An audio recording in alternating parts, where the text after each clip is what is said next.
Preparing to live stream. I have a treat for you guys for intermission too. Chelsea saw it. All right, it looks like we're live on YouTube. I can't really tell because it's, yeah, it hasn't loaded there. So welcome to our reading of Con Air, one of my favorite movies from the 90s. It's so bad, it's good. It's got I almost swore, and that's probably not a good thing. It's got an amazing cast of everybody of who's who, but tonight we have Miss Chelsea is going to be our Cameron Poe, as well as many other characters. We're all doing double duty tonight.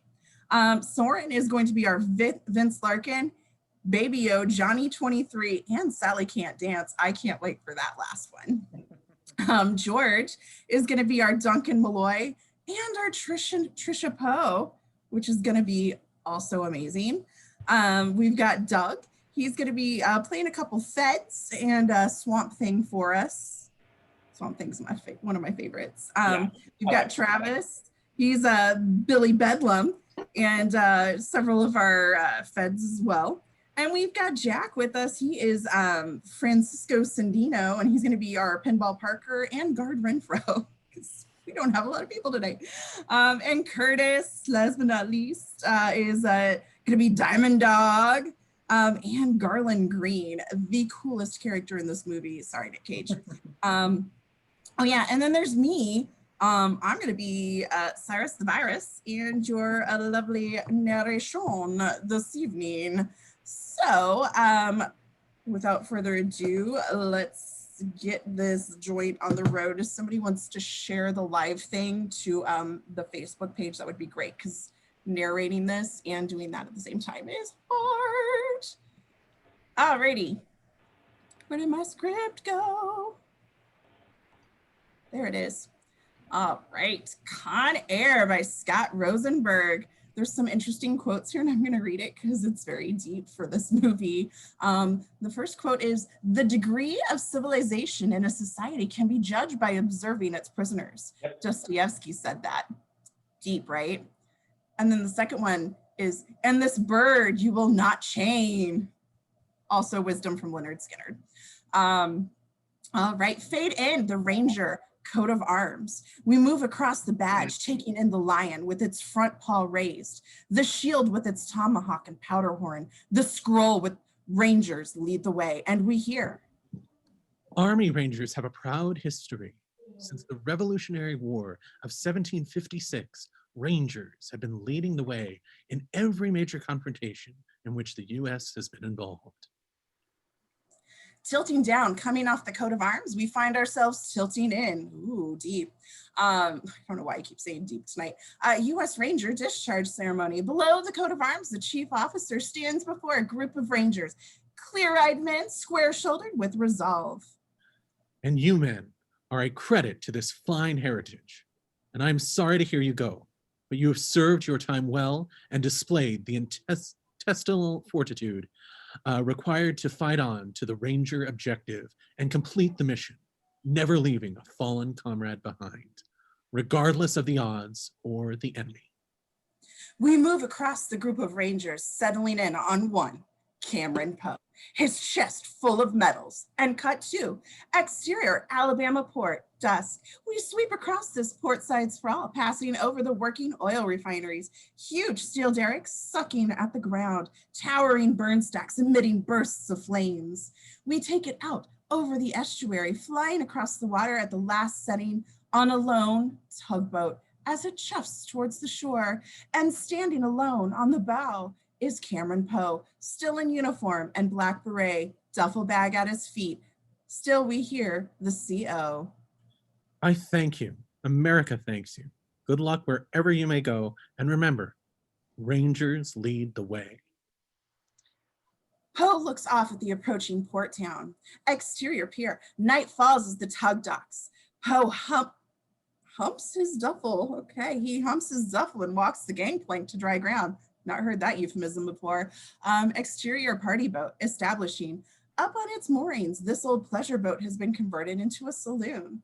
Interior party boat, fairly crowded, longshoremen types mostly. One waitress, Trisha Poe 25, delivers a round of beers to a table of fishermen. She goes to the back of the service bar. Another waitress is there. Trisha looks at her watch. When's he supposed to be there? Or here? Any minute now, which ain't soon enough. You got a bad girl. You have no idea. 5 shots of wild turkey, Dale.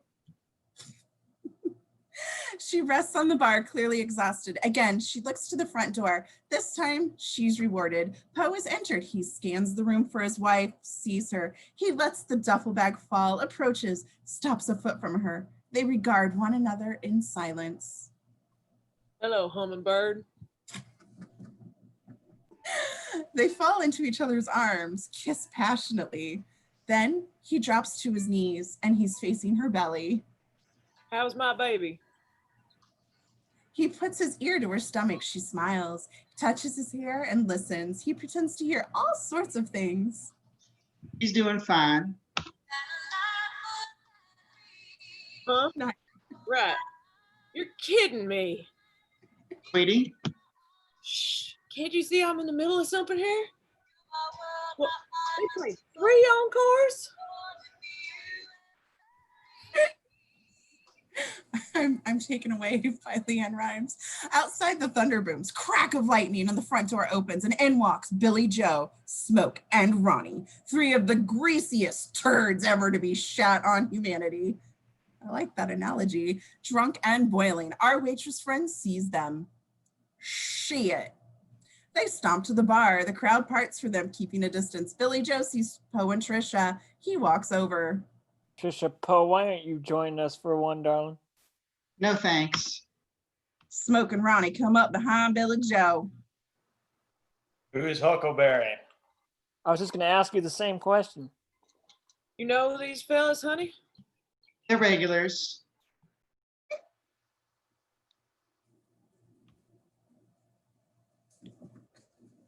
Who's Smoke? Who is Smoke? I'm sorry, I lost my place. You were Top of taken page by 6. Leanne Rhymes as well. Yeah. It's okay. Yeah, page 6 of the thing at the top. The script's being weird. Sorry. Blame Jerry Bruckheimer for that. I don't know if it's actually his fault, but it's his fault. Probably his fault. Yeah, I'd give it his fault. Stupid Oh, PS. my All right. God. Rabbit ruined it. All right.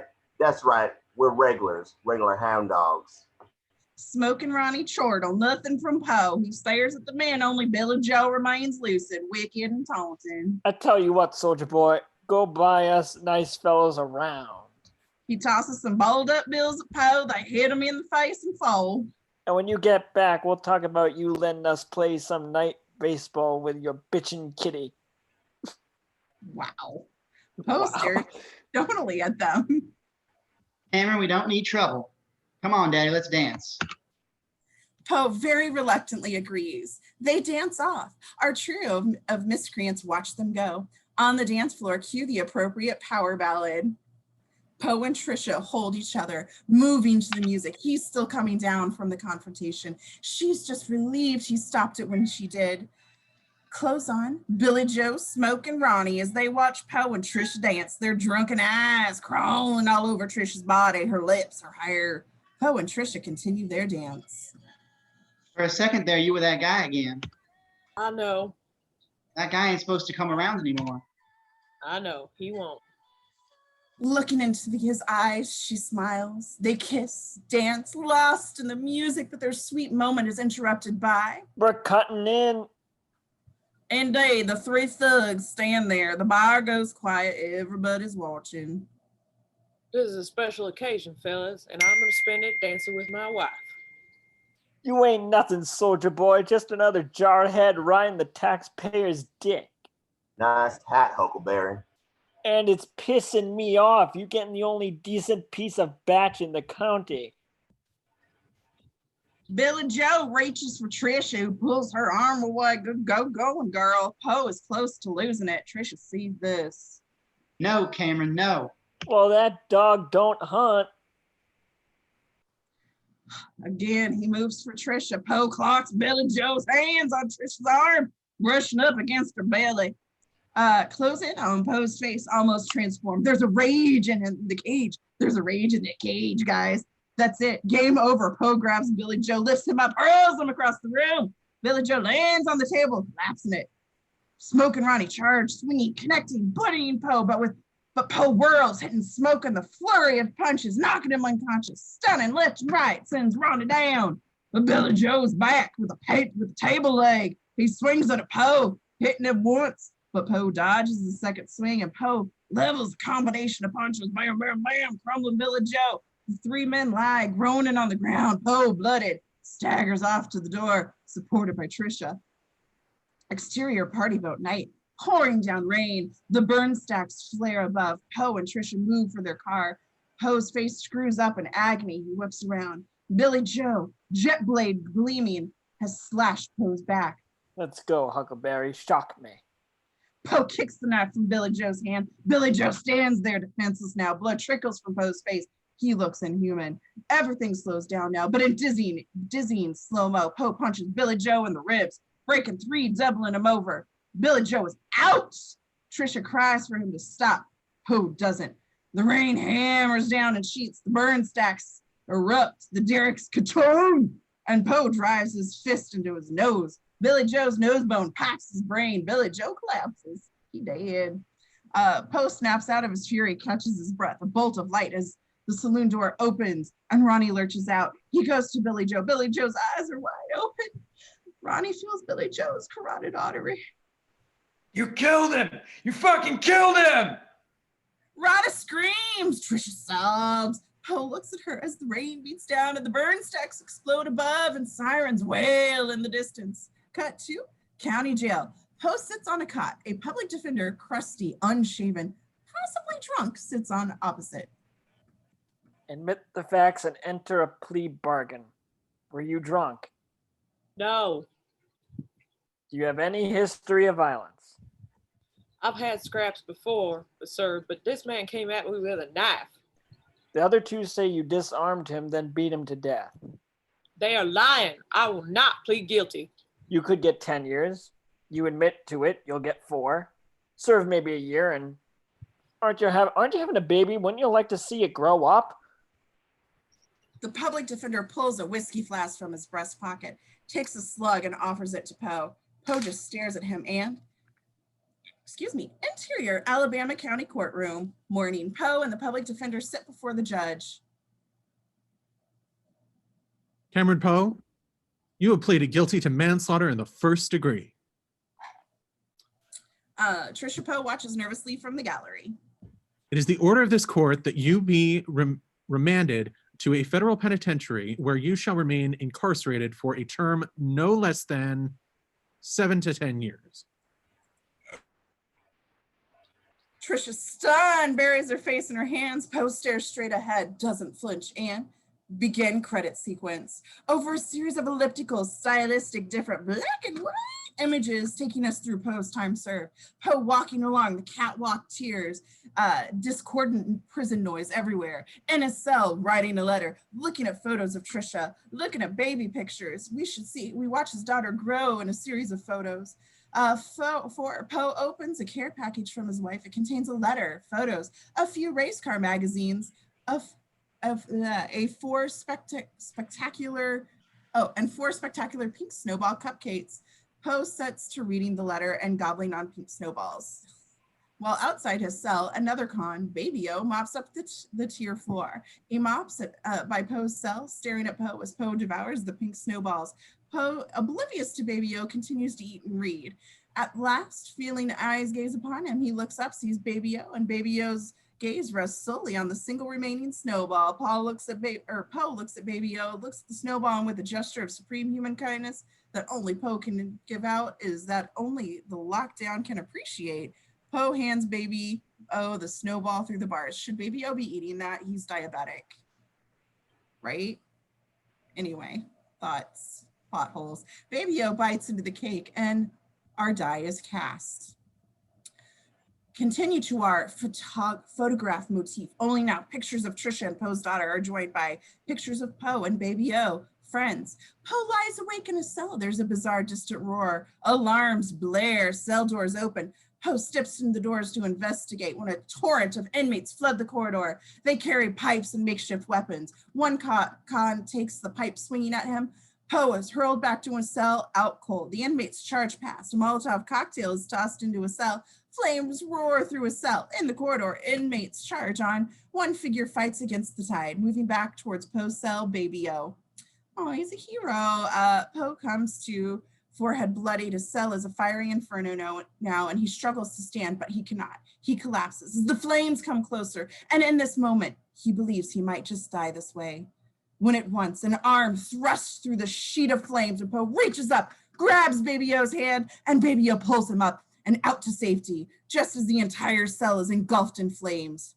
Whew. The hazy heat waves dance and swirl and take us through a feverish dissolve to Close on Poe in the opening credits. Interior, San Quentin Poe's cell day. Close in on a letter written in crayon, a child's scrawl. We hear a man reading. My daddy is coming home on July 14th. My birthday is July 14th. I'm going to see my daddy for the first time ever on July 14th. I can't wait till July 14th. Wider, Cameron Poe, now 34, reads the letter to Baby O, who is now Poe's cellmate. Baby O has a packet of yellow happy face stickers, which he's slapping all over every naked surface of the cell. 8 years later, Poe. Ain't that just the cutest little thing you ever heard? Makes me all oogly inside, man, I swear. Poe scowls at him and folds up the letter and places it into his banker's box and removes photos from the classic cars, a 59 Dodge, a 70 Chevelle SS 396, etc., from a mirror, a photo of Trisha, then a photo of a little girl, about 7, with a blonde spit curls. Poe lifts a sorry-looking stuffed rabbit from a bag. What's this? Well, so I shouldn't see my baby girl on her birthday empty-handed. It's a fucking bunny. It's all they had at the canteen. It was either this or a tube of toothpaste and 2 packs of Pall Malls. Now that's a present. I remember that on your birthday. Poe picks up a letter from the table and Baby O sits and feels his arms. Man, I'm spitting more than King George. I apologize. Man, I got that clammy feel. People better be giving me a shot before we get on any old plane. Can I see it one last time before you pack it up? Maybe, maybe not. Come on, son. Okay, your hands clean? Hands clean. Baby O wipes his hands on his shirt. Poe hands the paper to Baby O, who reads. Know all men by these presents. It having been made to appear to the United States Parole Commission that Cameron Poe is eligible to be paroled. Damn, it's all good. You'll get your date someday, Baby O. And when you do, you'll come over for a barbecue. For real? For real. Poe grabs the letter, packs it and the bunny in his box, and slams down the lid. Turns to Baby O, who is changing his shirt. We should note the raw and rope-like burn scar sneaking up Baby O's arm. I want you to know, Dale. No shit. Not for you. Now don't be getting all weepy on me, son. Y'all go get us some of that good life. Be thanks enough. Poe is momentarily overwhelmed by the reality of his freedom. I'm going home, son! Yes, you are, son. Baby O slaps a happy face sticker on the side of Poe's box. Poe and Baby O stand before the cell door. Baker's box is in hand and it clangs open. A prison guard appears to escort them off and Poe steps out and looks back. 8 years. Goodbye and good night. A maximum security bus, cased in a chain link plexiglass, is escorted by helicopters, motorcycles, and police cars. Gentlemen, Okay. the marshal. Gentlemen, the marshal service. Gentlemen, the marshal service. Okay, Go ahead. hang on. Who's Devers? I thought I was Devers. Mine just says chief, but go ahead. No, Chief Devers. Chief is Yeah. different. Yeah. Devers is, yeah. Doug, yeah. Yeah. The Marshal Service annually flies 155,000 prisoners around the country for transfers, legal hearings, and medical exams. Interior airplane hangar. Quick shots, dark and moody, close-up details of the outside of an airplane, a C-123K to be exact. As you know, today's flight is a special one. We're populating Louisiana's Felton Penitentiary, the newest Supermax facility in the system. Interior C-123K, quick shots, details of the interior of the plane, cage doors, locks, levers, shackles on the seats. Designed to warehouse the worst of the worst. These men are lifers, some on death row, pure predators, each and every one of them. We follow the maximum security convoy through the town and visually juxtapose with interior airport hangar C-123K. Light falls across the plane, widening as the hangar doors open. Exterior airport hangar. The Marshal Service logo splits as the doors are open and the C-123K is dragged out onto the tarmac. Exterior City Street day. A minimum security school bus containing Poe and Baby O, escorted by a single squad car. Interior maximum security school bus day. Poe, Baby O, and 10 other short-term prisoners sit in prison denims as they wear handcuffs, waist chains, and leg irons. Excuse me. The bus passes a park. Poe watches children play. A guard, Bishop, late 30s, walks the aisle. Bishop is feminine, but not to be fucked with. Hey, lady. Lady was a dog in a Walt Disney movie. My name is Bishop. Guard Bishop to you. I gotta get my shot before I get on that fucking plane, Guard Bishop. Excuse my language. I missed it last night, and I'm a two-shot man. Your insulin's on board. We'll give it to you in flight. I'll see to it personally. Interior Marshal Service offices corridor. Clothes on, a pair of Birkenstocks. Squeak, squeak, squeak down the corridor. Birkenstocks with sandals, or with socks, mind you. We tilt up and reveal Marshal Vince Larkin as he hurries down the corridor. In the 10 years we've been operating, we've never had a breach of security. Your men are why. It's a point of pride. So today, let's exemplify our 3 operative words. Interior Oakland Airport, U.S. Marshals Hangar Day. 24 guards, marshals, correctional officers sip coffee and listen to Chief Skip Deaver's 50s. Larkin arrives into the hangar just in time to mouth Deaver's following words. Firm, fair, and vigilant. The meeting over breaks into the background. We're down to 7 offloading in Carson City. All the rest are sheeted to Felton. Good. And let's deal with the DEA boys. Deavers walks, Larkin trails. Another marshal, a girl, Jenny, early 20s, cute as a button, meets Larkin, handing him a stack of files. A few drop in their hats as they pick them up. That's all of them. You ready?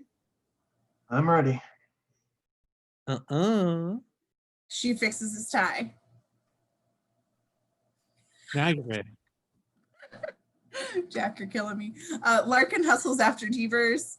Deavers calls back from the tarmac. Let's go, Vince. Larkin hustles after Deavers. Jenny watches him go. You're welcome. No problem. Tonight? Dinner? Sure. How about Chinese? Exterior Marshal Service Hangar Day. Larkin and Deavers walk to the front steps. A fully restored 64 Corvette convertible pulls up. Its vanity plate reads as kicker. You know this guy? He's one of the creeps and he's one of the bigger creeps in the history of our species. Duncan Malloy, 42, U.S. Drug Enforcement Administration, at the wheel in racing gloves and wraparound shades. Duncan, good to see you. She sure is beautiful. Beautiful. Sunsets are beautiful. Newborn babies are beautiful. This is fucking spectacular. Duncan, this is Vince Larkin. He's overseeing the transpo. Vince, Duncan Malloy, DEA. Good to meet you. It would be good to work with you on this. Malloy ignores him, peeling rubber into the U.S. Marshal parking lot. He takes out a tarpaulin and begins covering the car. Larkin and Deavers exchange a look. Interior minimum security prison bus. Stay. Poe's bus continuous. Guard Bishop walks down the aisle, consults her clipboard. Cameron Poe? That's right. You know you're still under federal auspices till Carson City. It's 4 restraints till you're processed and released at your original prison. Understood? Yes, ma'am. As long as I make it home on time, it makes no never mind. It's my daughter's birthday. Congratulations. And then some. I got locked down 3 months before she was born. She ain't never seen me. Why not? First impressions are lasting ones. No way she's gonna meet her daddy in a prison visiting room surrounded by homemade cookies and love-starved murderers. No way. And he takes a photo of Casey out of his pocket, shows it to Bishop, and Bishop studies it and hands it back. What do you got here, Cameron Poe, is a walking, talking reason to rehabilitate. I know that, ma'am. And the wife ain't bad either. He smiles, she winks, and walks down the line. Exterior Oakland Airport tarmac, secured area day. The maximum security convoy moves through the gates into a secured area on the outermost tarmac. The Department of Prison guards wait with shotguns. A marshal walks out with shackles over his shoulder. Exterior Oakland Airport tarmac, secured area day.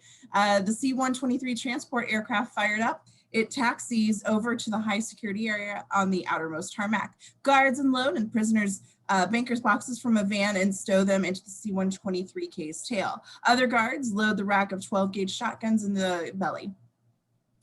Rear hatch slowly lowers. In interior U.S. Marshal Service lobby, Day Larkin enters with Devers, Malloy, and a fourth man, DEA agent William Sims. Everybody know each other? Vince Larkin. Special Agent Sims, DEA. Good to meet you, Larkin.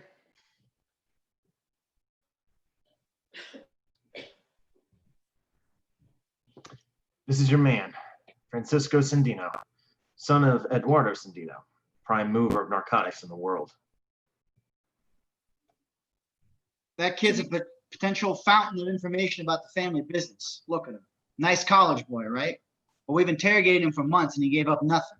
This is our last chance before the FBI gets him, and over my dead body are those assholes getting the glory.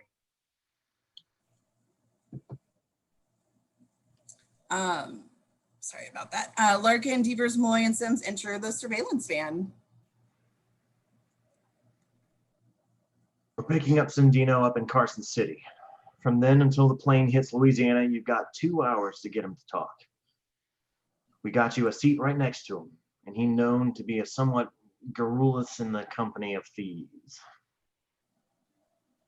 Malloy tapes a small micro recorder to Sim's stomach and pulls his shirt over it.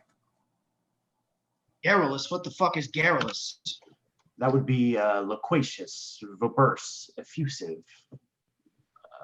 How about chatty? What's a fucking dictionary boy here? Thesaurus boy, I think is what you're... Vince? Vince and Malloy share an icy glare. Larkin offers a sheepish grin. Malloy turns to Sims. You got your gun? Sims pulls up his right pant leg, revealing a handgun in an ankle holster. Whoa, whoa, whoa, wait a minute. We've got rules, gentlemen. So do we. Our agents go armed. All right, let's get this jurisdictional thing out on the table right now. This is a U.S. Marshal plane, and we are in charge of it. No one carries on these flights, guys. I've got a small arsenal in the belly and a pistol in the cockpit lockbox. Other than that, we keep the plane like a prison. No weapons allowed in the main cabin, period. My man is not getting on that plane without his gun. Then your man is not getting on that plane. Malloy stares at them enraged, then. Okay, give it to them, Willie. And Sims hands the gun to Larkin. This man with briefed in prison behavioral traits? What's it or no? 10, 20 years locked up in federal institutions changes a person, heightens their instincts. Give me a break. Listen to him, Duncan.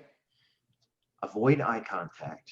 In the pen, it's considered an invasion of space, a sign of aggression. I'll give you away in a second. I'll be fine. Jesus Christ, what is that? The video monitor, the maximum security convoy makes its way around the C-123. We told you today's flight would be special. Larkin points and everyone watches the monitor.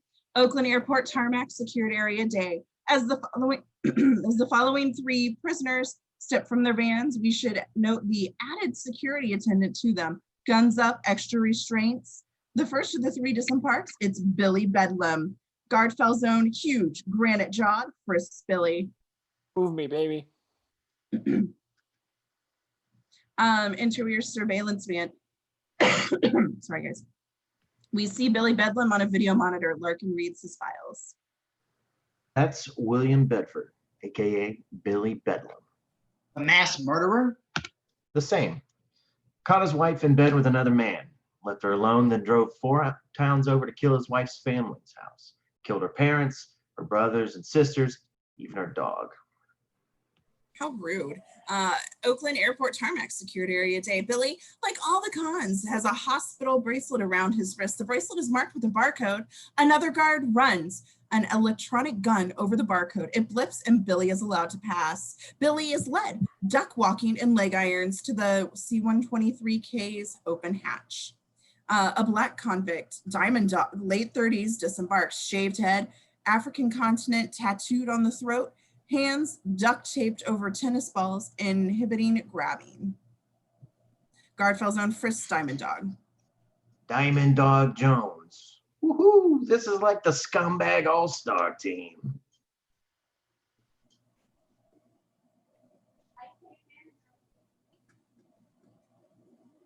Diamond Dog. Don't miss your water till your well runs dry, my friend. Nice beat. On the video monitor, Diamond Dog smiles, revealing a diamond star in his left incisor. Nathan Jones, aka Diamond Dog, former general of the Black Guerrillas, blew up a meeting of the National Rifle Association, said they represented the basest negativity of the white race. Used to brag that he's killed more than cancer. Wrote a book in prison, Reflections in a Diamond Eye. The New York Times called it a wake-up call for the Black community. They're talking to Denzel for the movie. Another con is disembarked, late 30s, shaved head, a smiler. His name is Cyrus Grissom, aka Cyrus the Virus. Who's this fucking guy? His name is Cyrus Grissom, aka Cyrus the Virus. Hello, hooray. The men watch. Sims is becoming more and more uneasy with each con. This one's done it all. Kidnapping, robbery, murder, extortion. 39 years old, 25 of them spent in our institutions. He's got serious juice inside the system, owns the vine. Larkin notices Sims flop sweat. Inside, he's earned 2 degrees, killed 11 fellow inmates, incited 3 riots, and escaped twice. I'd say he's a true product of the system. What do you mean by that? He's a product of the system. What the fuck does that mean? You're not one of those sociology majors who thinks we're responsible for breeding these assholes. If we're not, then who is?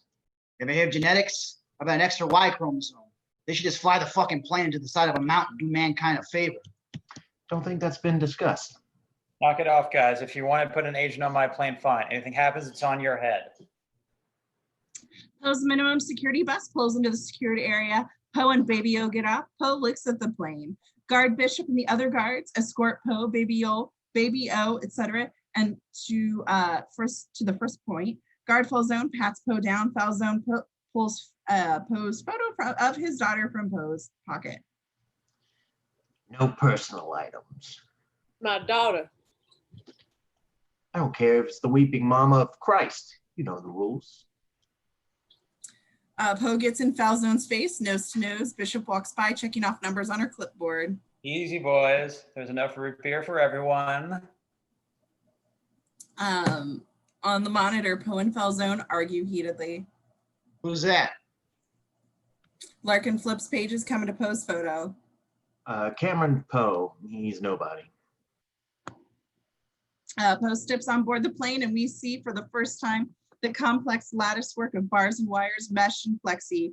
4 steel single-man cages spread throughout. Guard Foul Zone hits a button at the front galley. A light on the cages goes from red to green. Other guards throw levers. The cage door slides open mechanically. Poe walks to the rear and sits across the aisle from a weaselly, snape-faced man, early 30s. Pinball Parker, armed robber, arsonist, dope fiend, Hell of a nice guy. The van doors open. No one knows your classification, Agent Sims, not even my guards. So keep your wheels on the ground. Let's do it. Sims and Larkin get out of the van. Tell me, Skip, is the U.S. Marshal Services in the habit of employing annoying wise-ass bookworm creeps? Larkin's one of the best we've got, Duncan. Yeah. Well, I'd still like to crush his larynx with my boot. Charming. Malloy sees Sims on the video monitor, sees him being led to the plane, and he hops out of the van. Larkin walks past the plane guards. As they continue the prep, he slaps some backs on low fives. Good flight, guys. Thanks, Vince. Larkin passes Bishop. How's the golf game, Bishop? They're still making the balls too small. Good flight, Sally. See you, Vince. 3 cages hold Cyrus the Virus, Diamond Dog, and Billy Bedlam. The 4th cage is empty. Foul Zone hits the button, and the cage lights go back to red. Foul Zone is moving down the aisle, finishes in his inventory, and absently sticks his pin in his breast pocket. Bishop grabs it. Everything's a weapon. Shit. Right. Foul Zone takes the pin back and clips it to the special chain around his neck and slides it under his shirt. Sims' barcoded bracelet is red. Another guard moves to frisk him. Malloy appears. I got him. And Malloy frisks Sims, and when he gets down to Sims' left ankle, there's a lump. Malloy looks up and winks. Pinball Parker sits next to a snooty Native American. What's up? Cheese. Cochise. Cochise.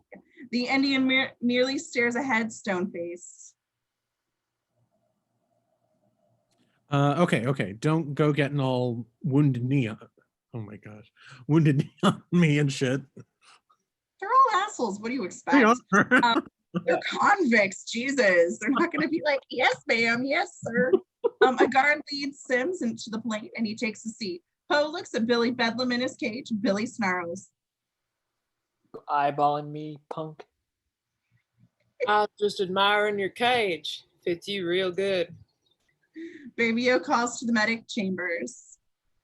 I need my shot. We'll get it when we're airborne.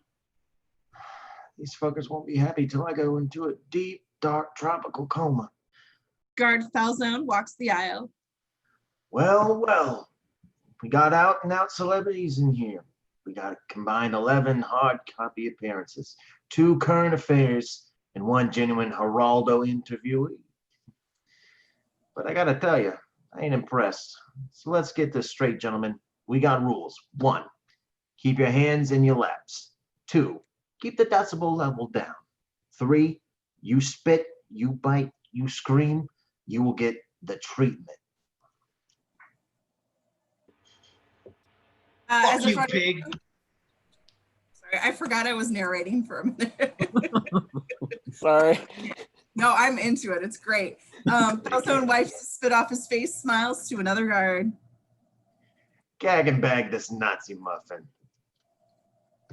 The guards slap duct tape and mesh, I almost said meth, netting over the skinhead con's face. Foul Zone moves down the line.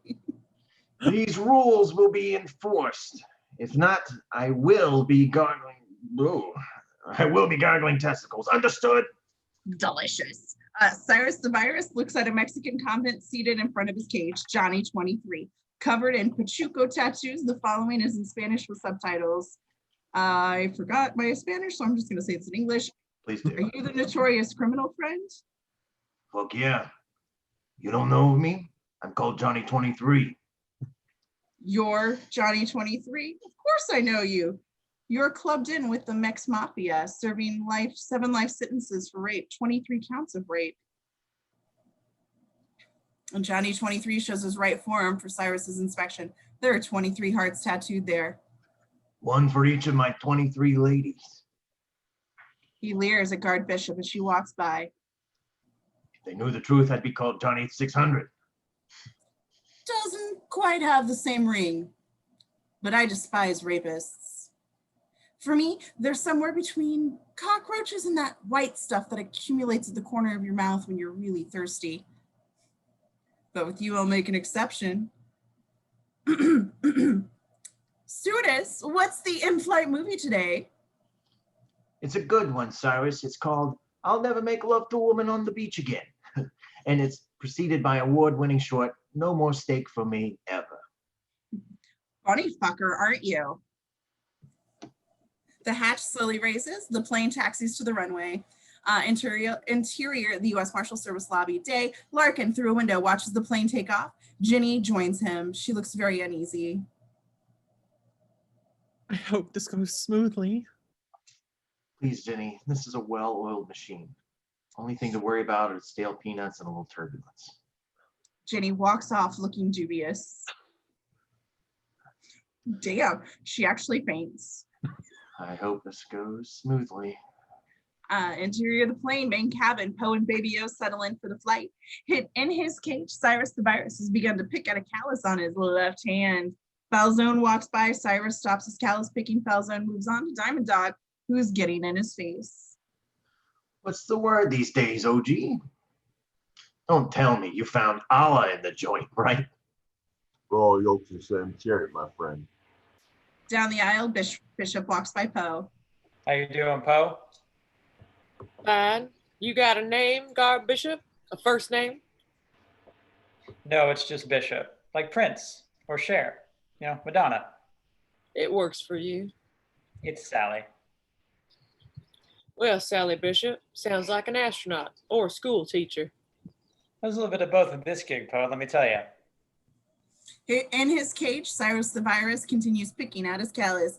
He stops whenever the guard walks by. In his cage, Diamond Dog is also picking out a callus, the palm of his hand. Cyrus nods to Pinball. Exterior of the plane lifts off and we can see the skyscrapers of a city in the background. The plane ascends. In the main cabin, daytime, Pinball checks the nearby area for guards. None nearby. He sticks his hands in his mouth, fishes for a piece of dental floss tied to his back molar. He tugs on the floss, pulling it from his mouth 6 inches, then a foot. Disgusting. Poe watches puzzled. Johnny 23 has also caught this, and the Indian stares straight ahead. Pinball pulls up from his stomach a blob of wax and ejects it into his hand. He breaks it apart, breaking the wax, revealing a pinky-sized squirt tube and a wooden blue-tipped match. In his cage, Cyrus the Virus has completed his callus picking, and there, embedded in the skin beneath his ring finger, is the tip of a pen. A few more picks, and the haft of the pin is out. Cyrus plucks the pin from his palm, and he begins to shim his handcuff locks. In his cage, Diamond Dog has picked his callus open, revealing likewise a pin. He also begins to shim. In moments, both men are free of their cuffs. Pinball turns to Poe, makes a shh gesture and grins. He turns to the Indian, squirts his seat with liquid from the tube, and the Indian turns, face impassive, and Pinball smiles at him.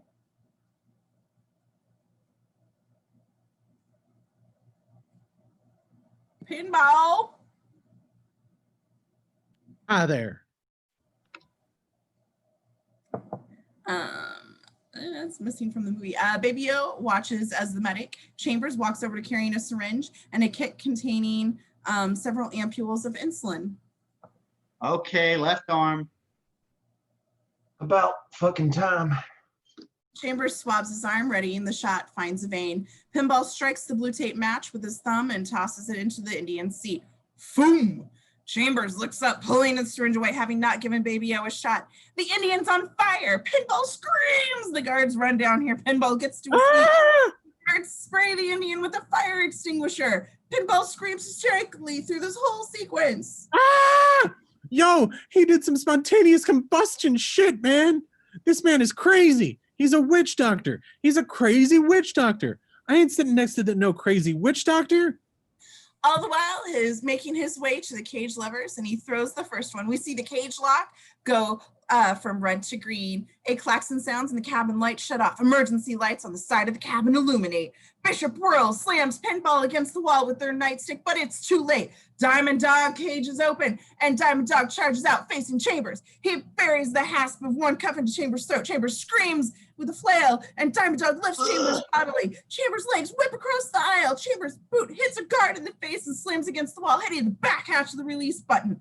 Then the back hatch begins to lower. Wind whips through the cabin. Chambers' insulin ampules fall, some shattering. Guards converge on Diamond Dog, diving on top of him. He bucks like a bronco. Diamond Dog and the struggling guards stomp the unbroken insulin ampules. Poe is up in his seat, slightly amazed at this turn of events. Baby O looks at the crushed ampules in horror. Get the fuck off my insulin.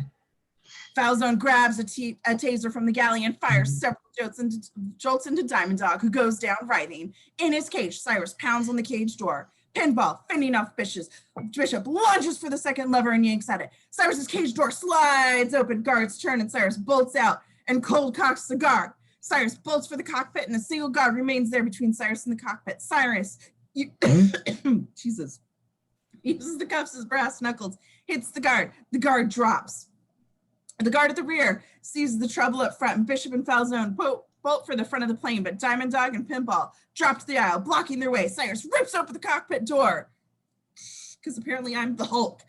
Just as the co-pilot rips open the lockbox beneath his seat and pulls out the only gun on board, the co-pilot fires wildly at Cyrus, who dives out of the way as bullets stream into the main cabin. Two cons are center punched with smoking holes that go down dead. Bam! Cyrus whips his length of his waist chain to the co-pilot, smearing the man's features with a blunt steel. The co-pilot falls against the instrument panel and the plane jerks. Cyrus retrieves his gun, aims it at the dazed co-pilot. Bam! He shoots the co-pilot. Cyrus turns in time to see the pilot's hand move under the dash, hitting the emergency button. Say there was a disturbance, but everything's under control. Do it, or I will kill you. The hell you will. Without me, there's no one to fly the plane. I never think that far ahead. Click. Cyrus pulls back the hammer. The pilot grabs the radio.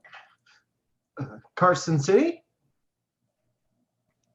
Bishop continues to struggle with Pinball and Falzone and Diamond Dog. Cyrus exits the cockpit with the gun. He aims down. This is the whiskey talking. I'm so sorry. The fuselage and fires. The bullet strikes and blaring klaxon. Bishop, Pinball, Falzone, Diamond Dog, etc. freeze. All eyes on Cyrus. This is your captain speaking. Welcome to Con Air. The keys, Falzone. The keys for these. The cons roar with approval. Poe looks at Baby O. It's all bad. Christ in a cartoon. What does that mean? Oakland, air traffic control day, a crowded room. Consoles and the meteorological indicators cracking radio communications between tower and planes. Jenny's on the radio. A red silent alarm is flashing. Larkin hurriedly enters, alarmed. What the hell happened? Jenny's on the radio in Carson City. Roger that. Carson City. Calm down, Vince. Just a little ruckus, and the pilot hit the alarm.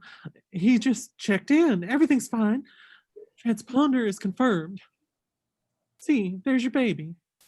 Jenny points to a blip on the radar screen, brighter and larger than the other aircraft, Flight 377. Her cargo's ugly, but her constitution is strong. Thank God. Inside the main cabin day, the back hatch is closed. Cyrus walks up to Bishop. What are the numbers in Carson City? How many on, how many off? What are they?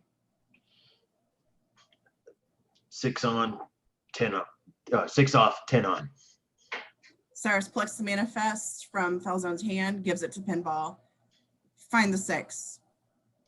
Pinball moves down the aisle and begins freeing some men, but skipping some, checking their names off the manifest. Hey, get these fucking things off me! What the fuck you doing? You'll see in a minute. Pinball arrives at Poe, unlocks him. Baby O, released, squats in the aisle, picking through the broken insulin ampules. Cyrus walks up to Billy Bedlam's cage. If I let you out, you gonna play nice, Billy? You kidding? Boys are my heroes.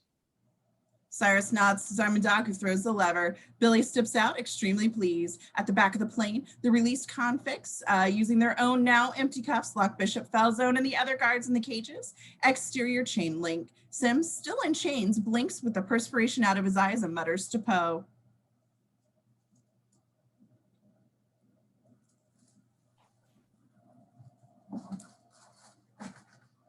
Doug. This is crazy. Sorry.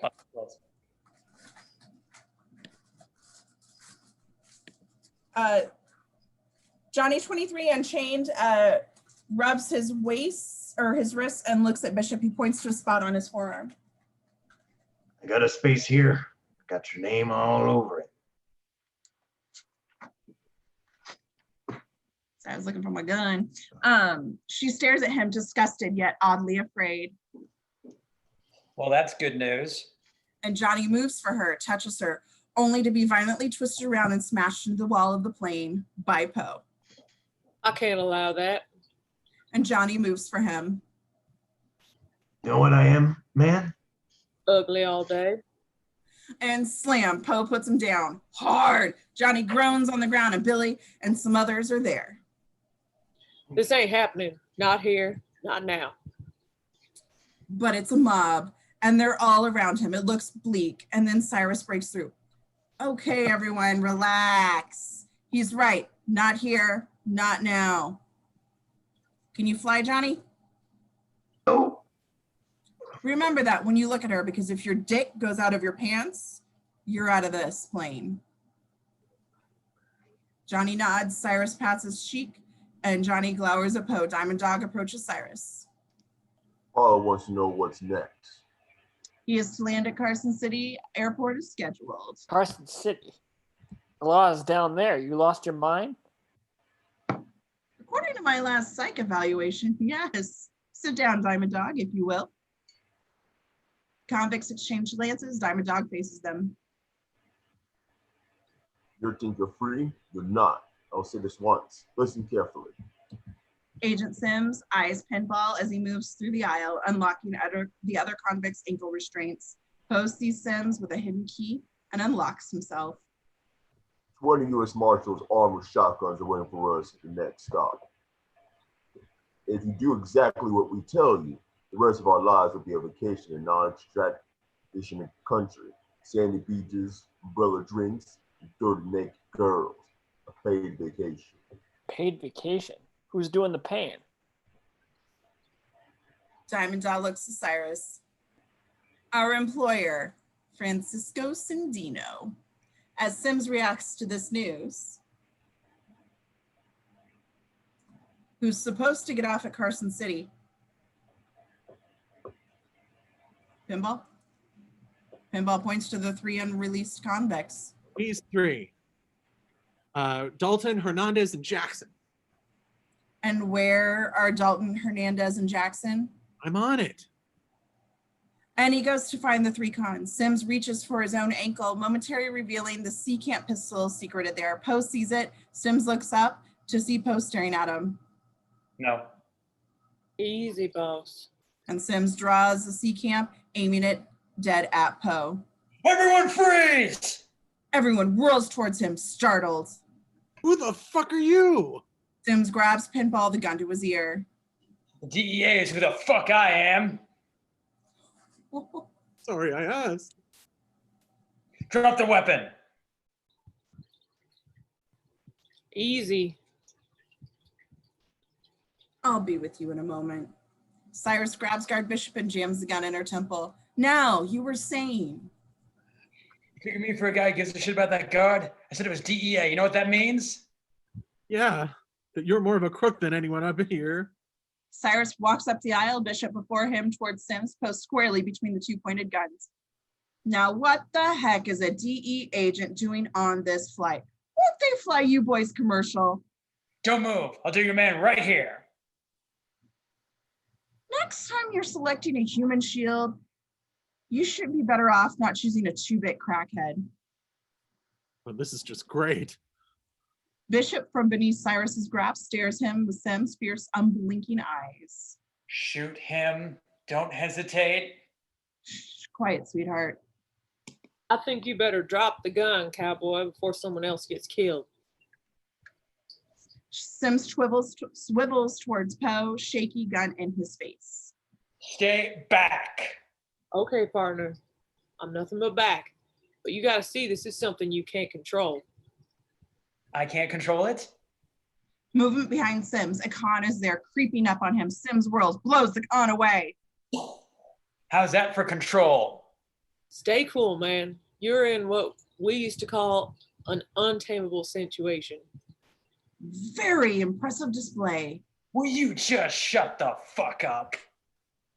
If you just give me that gun, I'll see to it that you walk away alive.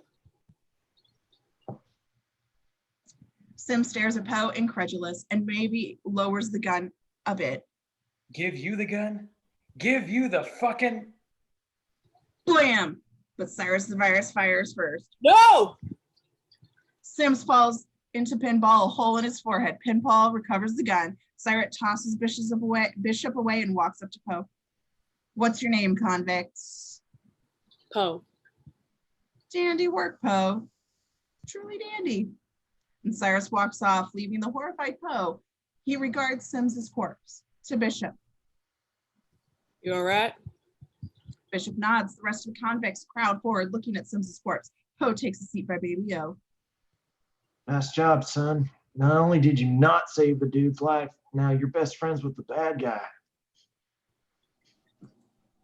A shaken Pinball walks up to Cyrus. I got good news and bad news. What's the good news? I found Dalton, Hernandez, and Jackson. And the bad news? Pinball leads him over to the 3 dead cons, 2 killed by the co-pilot, 1 by Sims. Cyrus the Virus, say hello to Dalton, Hernandez, and Jackson. Hey, Cyrus, you didn't really mean that you said about the 2-bit crackhead stuff, did you? Don't be so sensitive, Pinball. Because when you shot him, the bullet went right by my shit. Pinball mimes the bullet's trajectory past his face. Carson City is expecting 6 men, and they will get what they expect. I need 3 volunteers. Cyrus looks at Billy Bedlam. Don't look at me, pal. I'm looking at 8 successive life terms. I'm not getting off this fucking plane. An old convict, Kelly, raises his hand. Me, I'll go. I've been in since 1952. I'm too old and too tired to try a new lifestyle. Each man goes his own way. Get to the front.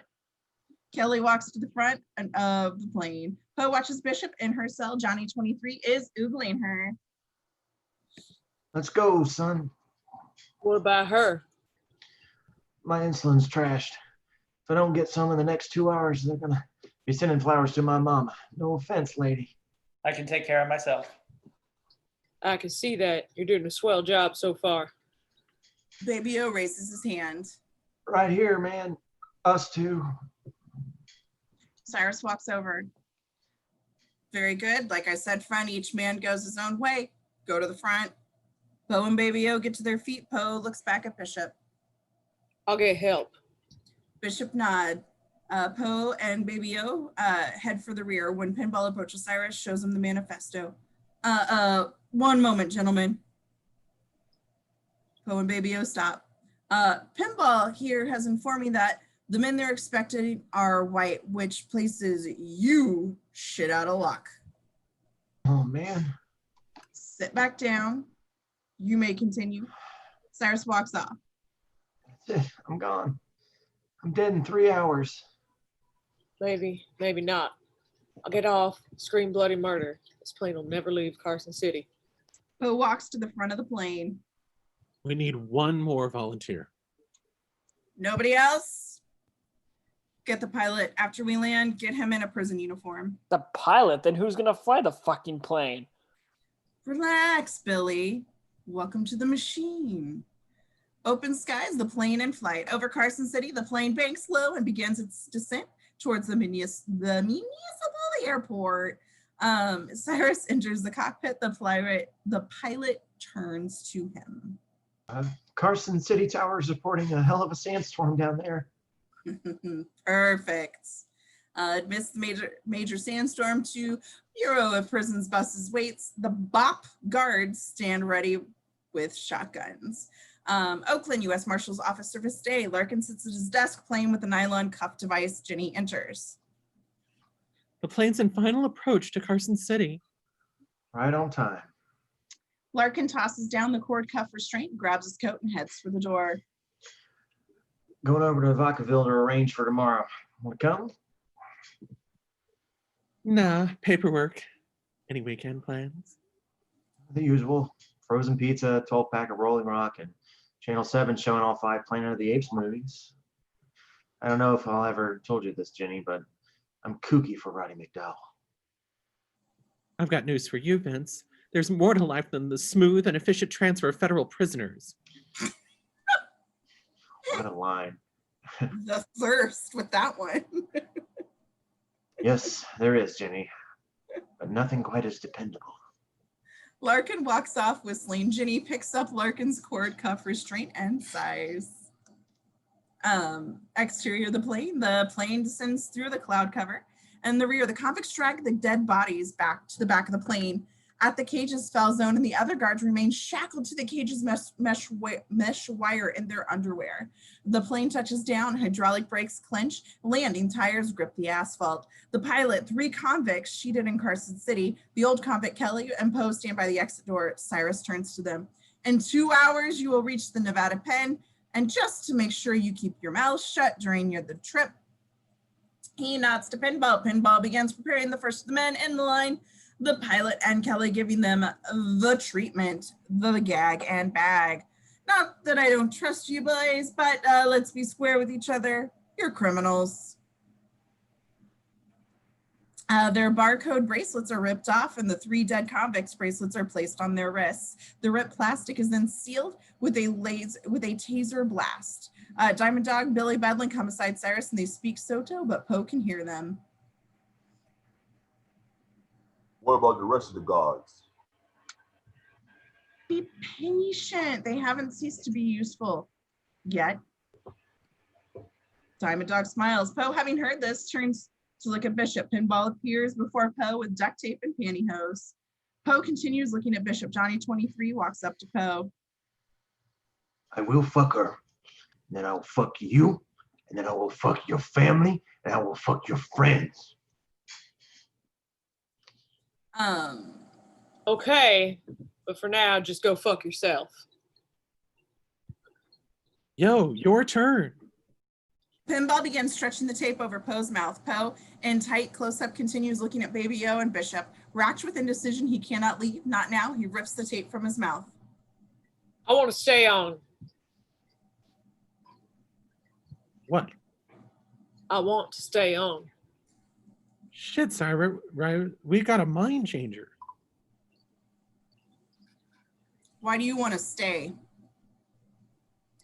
I got 15 years left. I know I just hate myself if I blew my one shot at some dirty naked freaks and umbrella drinks.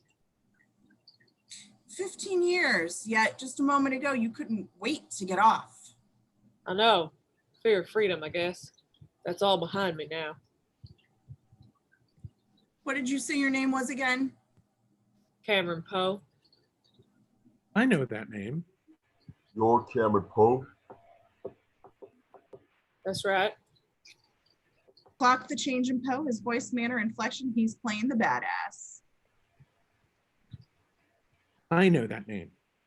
You killed a giant. That's right. The who? The giant, Wallace Barker, a big bad brother. And you put him down on the tiles. Bare-handed, so they say. They say right. I knew that name. Now, why'd you go and do that? Poe poses for maximum effect. He took my strawberry jello. I like strawberry jello. Whoa, no way. A pause. Cyrus looks Poe up and down. He smiles and starts laughing and joins in. You like strawberry jello. I like you. Stick around. You and your friend grab one of the guards and put that dead cop's prison issues on him. Cyrus walks off. Poe hustles down the aisle, grabbing Baby O. The fuck are you doing? I'm staying. They're gagging everybody for the bus ride to the pen. They arrive at Sims's body. Bishop and Falzone are changed 6 feet away. Poe begins pulling the shoes and pants off Sims's corpse. It'll be hours before the feds discover what happened. By then, this plane will be 3 states away and you'll be dead. So will she. Oh. You have any idea what'll happen to you? Think about your family, your little girl. I am. What would I be, my little girl, if I left you to get dishonored and die on this plane? He smiles at her and Bishop shakes her head. How good you gonna be if you're dead? You start talking like that, and they'll think you're still a ranger. We're all in trouble. You a convict now, son. You ain't that guy no more. Poe smiles and shrugs, walks over to Falzone and plucks his daughter's photo from Falzone's pocket. Poe tosses Falzone Sims's pants. I told you I'd get that back. I put these on. I just saved your life. All right, soldier boy. You got another move? Poe unbuttons Sim's shirt, revealing Sims's cassette recorder set to record. It capstans spinning. Poe smiles at Baby O and Bishop. Maybe. Maybe not. Poe looks left and right. No one's watching him. He yanks the recorder from Sims's chest, hits rewind, and slips it in his own pocket. Carson City Airport day, a fuel truck with an elevated boom is overwing refueling up the plane. The fuel jockey connects the hose to the plane's fueling socket and the refueling begins. The rear ramp descends and the guard steps down from the C-123K into the sandstorm. It is Cyrus the Virus in a U.S. Marshal Service baseball cap over his long hair, blue jumpsuit and black jack boots. His face obscured by a bandana and shades. He is followed by Billy Bedlam and Johnny 23, also dressed like guards. Heard you had a problem up there. Yeah, had to bag him and gag him. Rough crew, shitters and spitters. The prisoners, including Falzone and the bagged and gagged guards and the flight crew, file down the rear ramp stairs. The prison guards begin to offload their bus. First off is a convict named Swamp Thing. He makes my heart sing. He gives a knowing nod to the Cyrus the Virus, who shakes him down. Interior of the plane, Pinball and the other cons watching from the plane hold their collective breaths. Falzone is next to Duplain. Poe grabs him roughly, shoves him up against the wall. My daughter's picture! Where's my daughter's picture, you shit-eating peckerhead? Falzone, bound and gagged, can't say dick. Poe shoves the cassette recorder into Falzone's shirts and hits play. Falzone's eyes go wide. Poe shoves him out of the plane. Exterior Carson City Airport tarmac. Falzone comes down the air stairs. Tape recorder is playing, obscured by the C-123's engines and the howling wind and sand. Falzone's barcode wristband is read and accepted by the guard with the code gun. Poe watches from the plane. Falzone is held with the other prisoners. Johnny 23 by the bus awaits the next Carson City prisoner, a 6'6" mohawked ex-footballer named Conrad 31. Conrad holds up his cupped hands. My favorite fantasy, killing every girl in the system, then fucking them. Or do I have that backwards? Johnny 23 shoves him forward. Interior of the plane, Conrad boards the plane and seeing Pinball at first confused, he looks around the plane and finally comprehends and howls. Pinball stifles him. Out of the fire and into the free bird. Exterior Carson City Airport tarmac. Stepping from the prison bus is a skinny Latin boy in a hairnet and eyeliner, high cheekbones and full lips. Between genders, his hormone shots just starting to take hold. They call her Sally Can't Dance. Johnny 23 isn't too crazy about shaking her down. Hello, baby. You can be the rose of my Spanish Harlem. Get the fuck off the plane, you know? Classy, very classy. That was great. What a good show there. In the cockpit, Swamp Thing gets behind the controls, climbs into the shoulder harness, and Pinball finishes changing into a guard's uniform. He puts on goggles, a bandana, and slides the pin clip around his neck. Swamp Thing unscrews a small radio-like device from the control panel. He attaches this device to an ordinary volt battery, and he hands the device battery to Pinball. Go get him, son. Pinball exits the cockpit. At last, new cons are loaded into the plane. Falzone, trussed up, is losing his shit. Pinball deplanes, dressed like the guard, bandana over face. He walks to the other side of the airport. Off the bus steps Francisco Cindino, 26. This gives Cyrus a barely discernible wink as he is frisked. Cyrus turns to the prison official. Is that it? The official studies is manifesto. One more. Who? Late edition. A high security prison van enters the tarmac from the access road. It pulls up to the plane. 2 heavily armed deputies step from the van. The door slides open. 2 more deputies stepped out. A sole prisoner van steps off. He's in his early 30s, thin, pale, frail looking. His name is Garland Green. He wears full resistance. 2 guards administer to him. He's got the tennis ball tape pantyhose treatment. Garland Green. This will be interesting. Garland Green is led into the plane. Across the airport, a small hangar deck. A sign on the hangar reads, Uncle Bob's Grand Canyon Tours. Outside the hangar is a 6-seat turboprop with Uncle Bob's picture painted on the side. Uncle Bob in a Hawaiian shirt with a pith helmet helps a family of 3 fill out forms. Uncle Bob's assistant loads straps their luggage into the plane's wings. Uncle Bob screams over the shrieking wind. Don't worry about it. It's a little bit of weather. It's no problem. All goes up 50 feet. The assistant walks off and Pinball walks out of the sandstorm, drops the radio-like device into the luggage hold, and walks off unseen. Back inside the plane, the prisoners, short-timers, and Con Air guards are now being led onto their bus. Cyrus watches edgier now. He walks up to the fuel truck. What's taking so long? We on a tight schedule here. Another 10 minutes or so. Interior prison cell, Vacaville Prison Day. 2 guards, Garner and Renfro, inventory a recently vacated cell. As Garner goes over to the cell, Renfro makes notations on a clipboard. Loose shelf screw, right corner of a mirror vent, weapon sharpening mark on the north wall. What's this? He's found a crumbling section of concrete in the lower wall. He gets on his knees, pushes at the concrete. It's soft. Garner begins to break away. Maybe we got something here. Guard Renfro joins Garner on his knees. They chip at more of the wall. The hole widens and they begin hauling stuff out. Papers, books, files.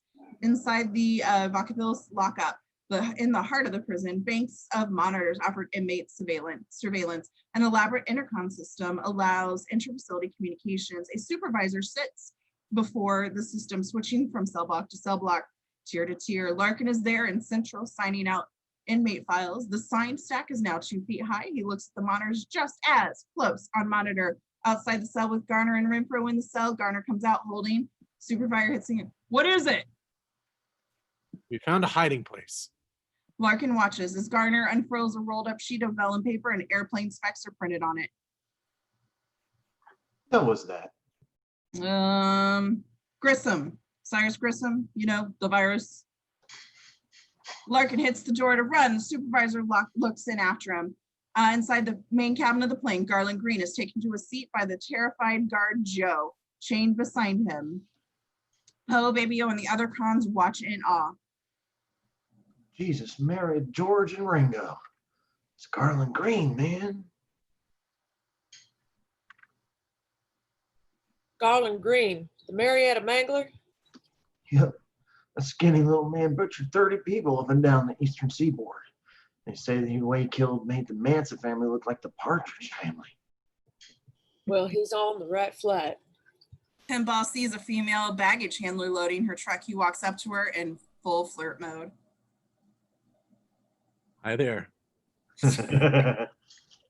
Inside the prison bus, Falzone and the other guards are duct taped, immobilized, sit there. They begin to thrash about. The prison guards, taking this for insubordination, begin beating the guards with their billy clubs. The guards persist, garbling yells under the duct tape. The prison boys pummel them harder. Falzone takes a billy to the brain. He slumps. Disturbance stops. All is quiet, except for a voice. You'll shoot me dead, you swear.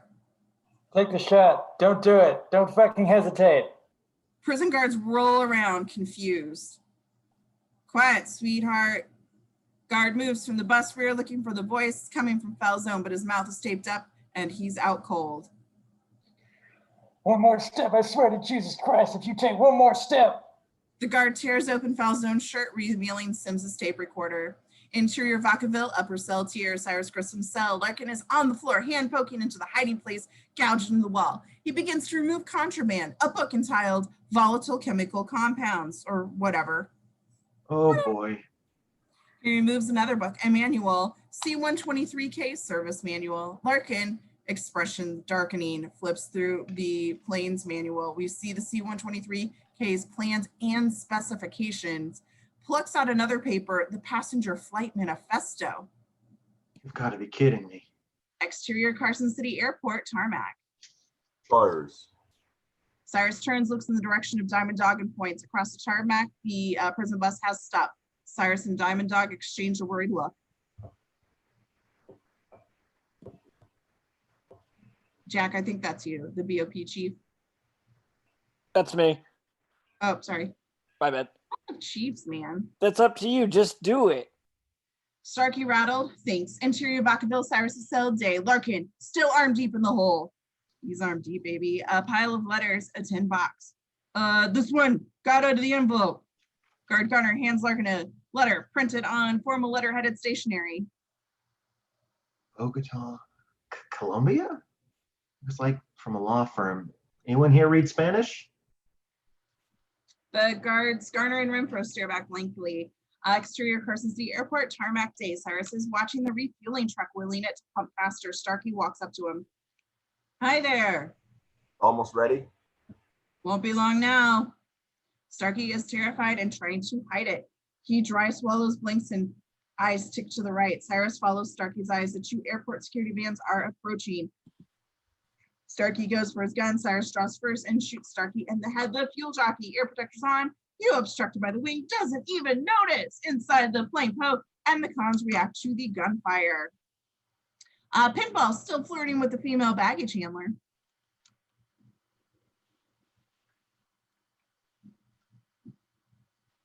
And on Sundays, I take the orphan kids for rides in my Ferrari. Shit. Pinball sprints to the plane.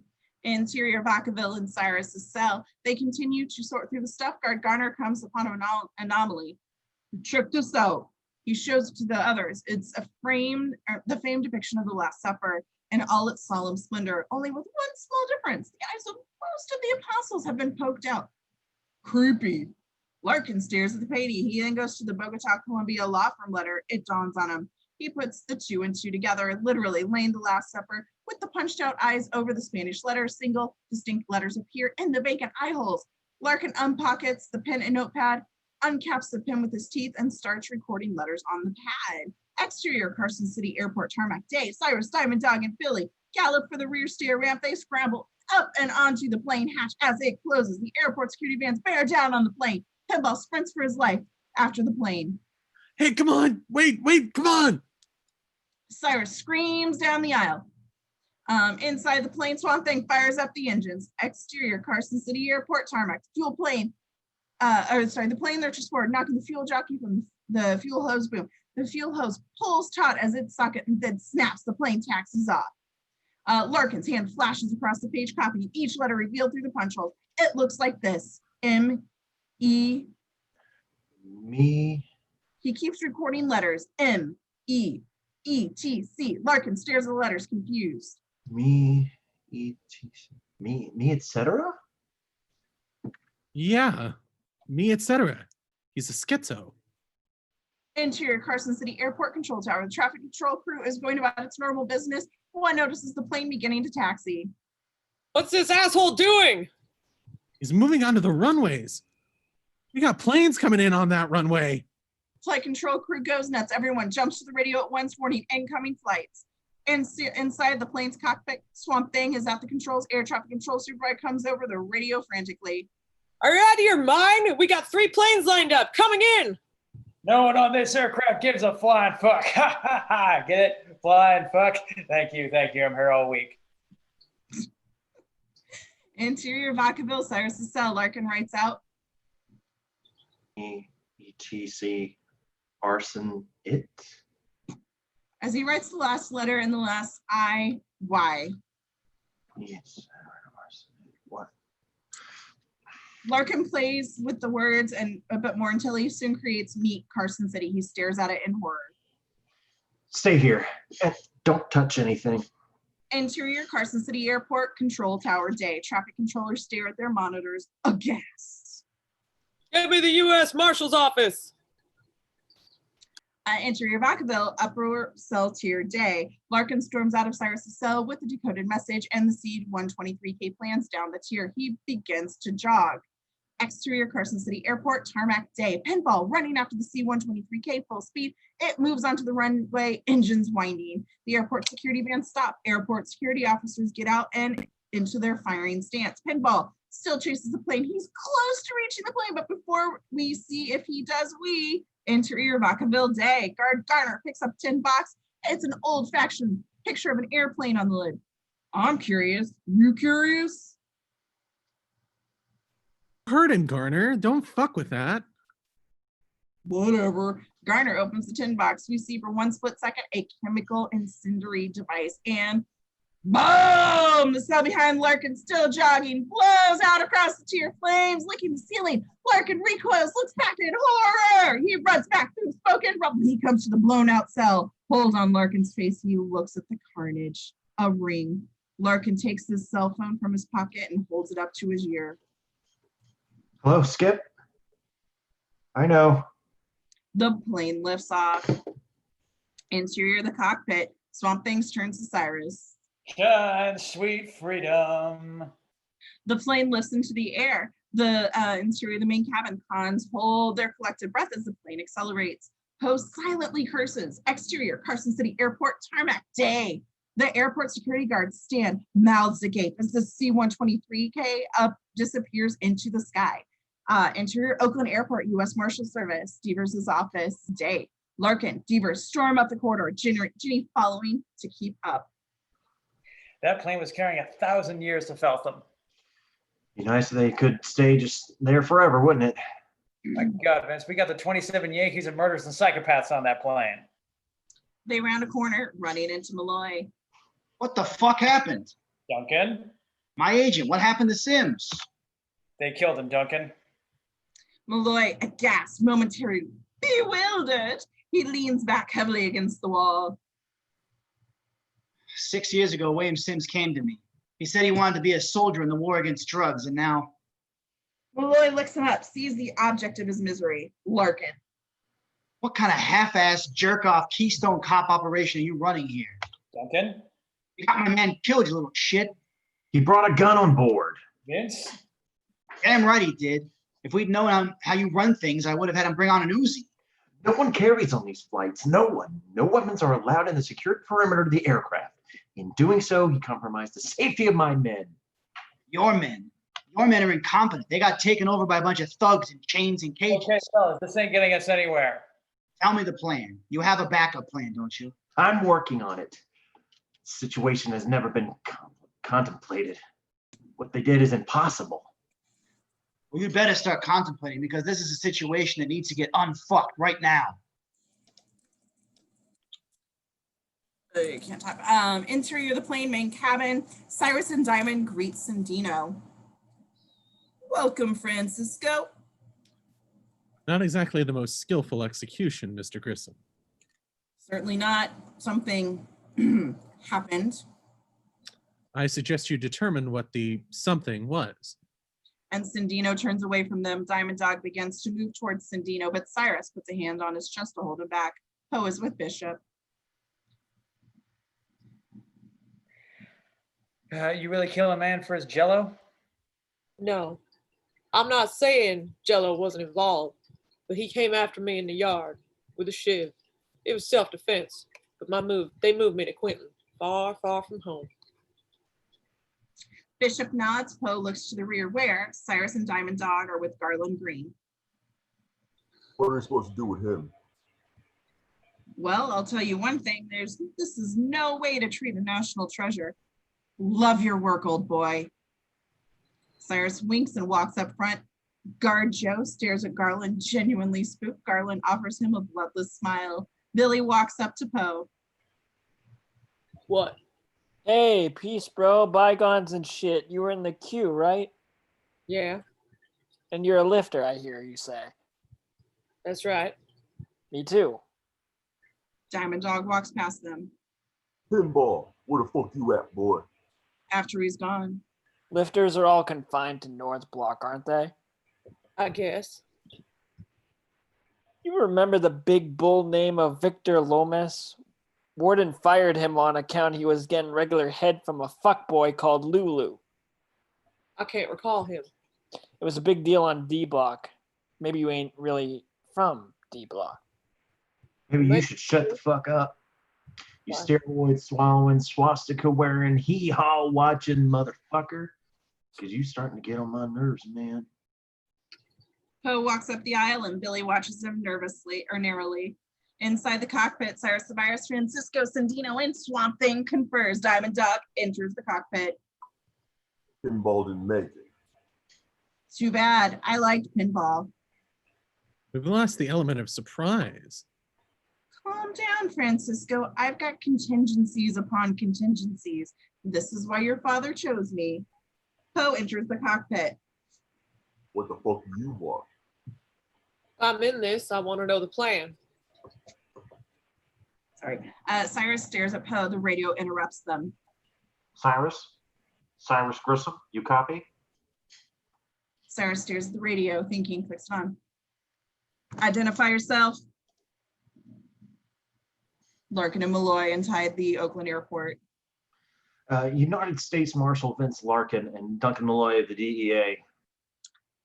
Hello, Agent Malloy. Sorry about your associate. There really is nothing sadder at the sight of a grown man pissing himself. Listen here, Grissom, you puny fucking animal. When I get through with you, you'll be begging for the electric chair. I don't think I like him. If he speaks again, this conversation is terminated. Okay, he's not going to talk again. Fine, I will speak to you. Here are the rules. I get one question, you get one question. Agreed. What's your question, Cyrus? In Carson City, your bulls were onto us. How? One of the guards had a... Larkin immediately covers the microphone and pushes Malloy back. One of the guards had a what? Cyrus scrutinizes Poe through his exchange. Poe betrays nothing. A heart attack. One of the guards faked a heart attack and we had to remove his restraints. And your question? Where are you going in that plane? We're going to Disneyland. You're lying, Cyrus. So were you, Vince. Click. Larkin turns to Ginny inside the Oakland airport. Brief the FAA. Get them to issue an order directing all air traffic from the entire Southwest. Let's find out how many gang affiliations we've got on board and who belongs to what. I want to know everything. If the guy's got hay fever or partial to Montgomery Cliff movies, I want to know.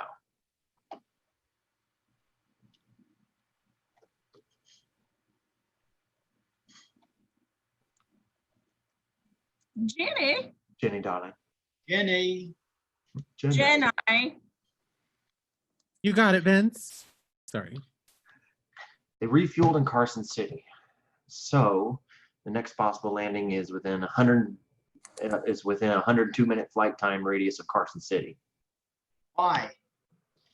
At each stop, we fill the plane with only enough fuel to take it to its next destination as a security measure. Malloy looks at him, disgusted. It's not even worth a dig. They move to the radar screen. We see our familiar blip. They're heading southeast toward Arizona. Malloy grabs the phone, staring at Larkin as he punches numbers. I want a chopper. Make that a few of them. I want them armed. And they gotta be able to keep up with that plane. I don't care if it's Air Force, National Guard, whatever. Malloy slams down the phone, still staring at Larkin. Inside the main cabin, Diamond Dog moves down the aisle. Poe is in his face. What's on your brain, giant killer? I was just wondering what a big, buff militant is doing taking orders from a skinny little white boy on a power trip. Means to an end, my friend. Means to an end. I'm carrying a life sentence. Cyrus the virus has figured a way out. I can play along until we get to where we're going. And then what happens? Darkness falls as the day of the dog begins. He walks off grinning and sits back down next to Baby O. What was that about? Oh, nothing. Except they somehow managed to get every freak and ghoul in the universe on this one plane, and then somehow managed to let them take it over. And then we got stuck right in the middle of it. Interior Oakland Airport briefing room. Larkin, Devers, Malloy, Ginny, and several U.S. Marshals sit around the table. Larkin passes out several files. Here's his jacket. Cameron Poe, U.S. Army Ranger, highly decorated. Sure, he did some hell raising when he was younger, but nothing serious. Explain to me why any of this matters. Fact one, you've got a plane full of thieves, rapists, and killers, and this guy Poe. And on an involuntary manslaughter beef. No gang affiliation, hitching a ride home. Fact two, Poe has a chance to get off the plane, but doesn't. Fact three, our guard, Falzone, says a convict named Cameron Poe planted Sims's tape recorder on him. The conclusion, I think we have an ally. Ally. That is the single greatest slice of speculative horseshit I've ever heard.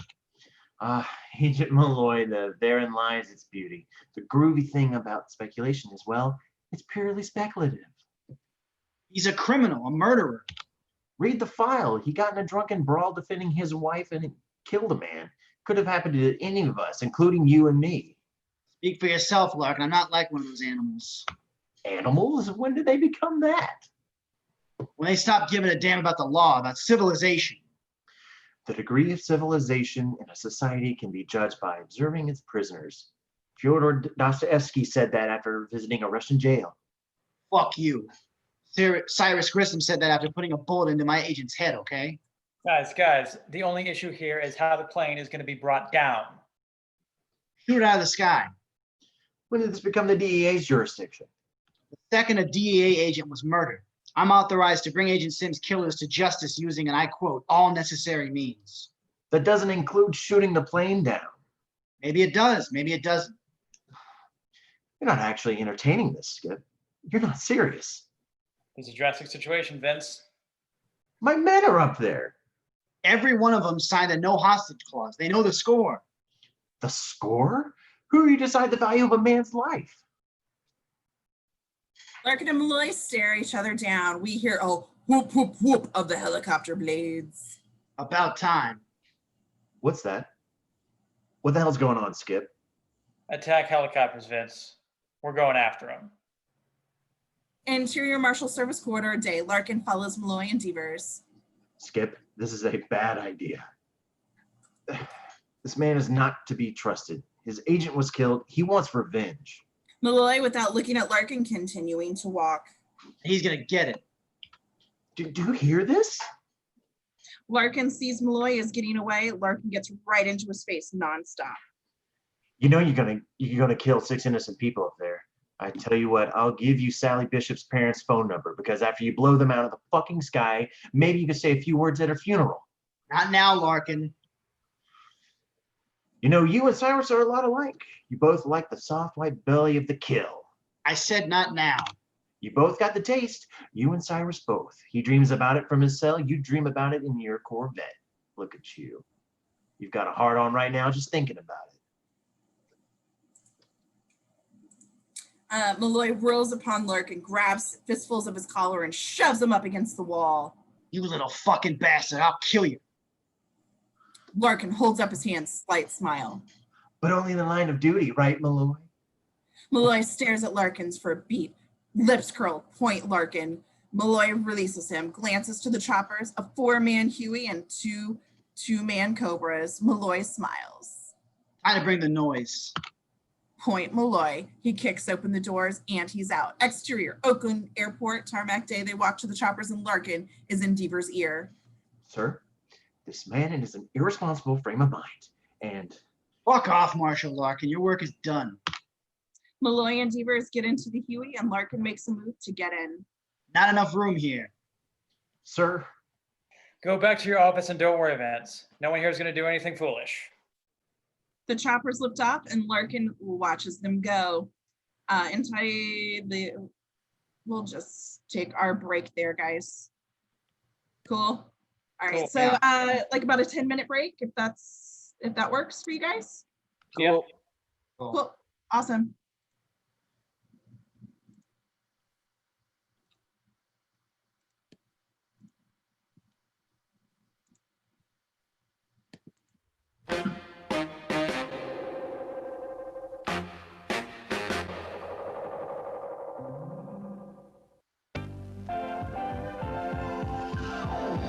It's intermission time. Time for refreshment. During the next 10 minutes, you're invited to visit the refreshment stand, where you'll be greeted with fast, friendly service. You'll find hot dogs, juicy hamburgers, and mouth-watering delicious pizza.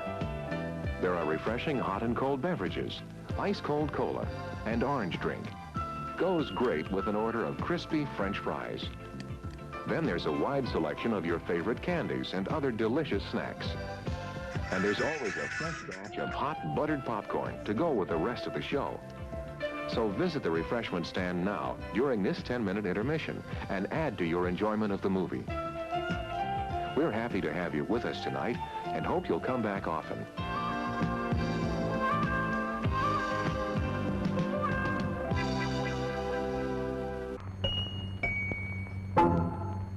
Introducing the world's most famous lion tamer, Clyde Lionheart. Popcorn, fresh popcorn at the snack bar. Now, Clyde Lionheart will have Leo jump through the flaming circle while he, blindfolded, drinks a Coca-Cola.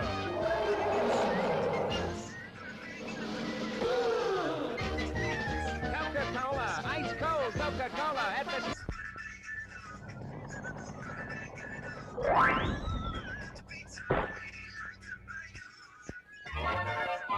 Popcorn, candy, ooh, hot dog,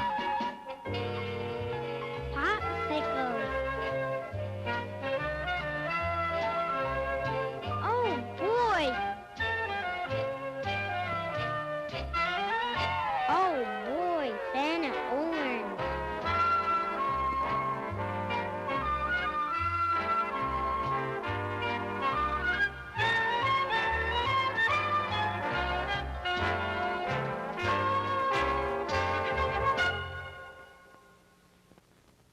It's made with the original crispy pizza crust, our exclusive pizza sauce, a pinch of salt, a touch of Parmesan grated cheese, mozzarella cheese, a little oregano, and into the oven it goes.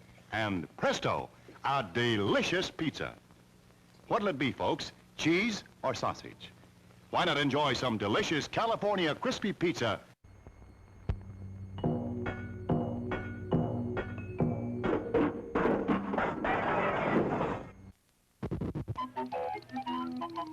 Hiya, hiya, hiya. They're shrimply delicious. Hiya, hiya, hiya. You'll go for that mouth-watering, taste-tempting, meaty shrimp mixture all wrapped up in a crispy noodle jacket. It's a treat you can't beat. So come on, join the folks that are getting fresh, crispy, Flavo shrimp rolls now at the snack bar. They're shrimply delicious.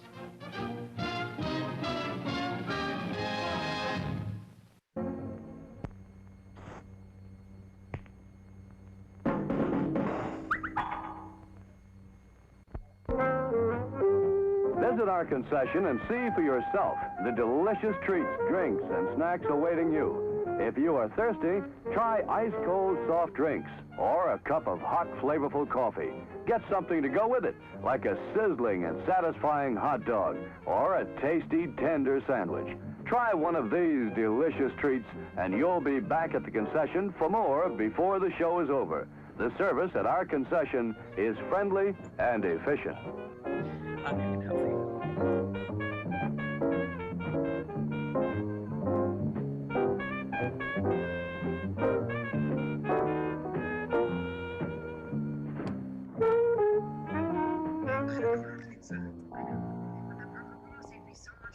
Fresh brewed hot coffee, as you like it.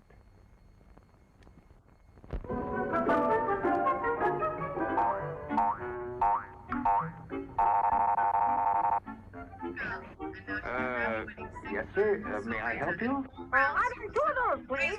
Hot dogs?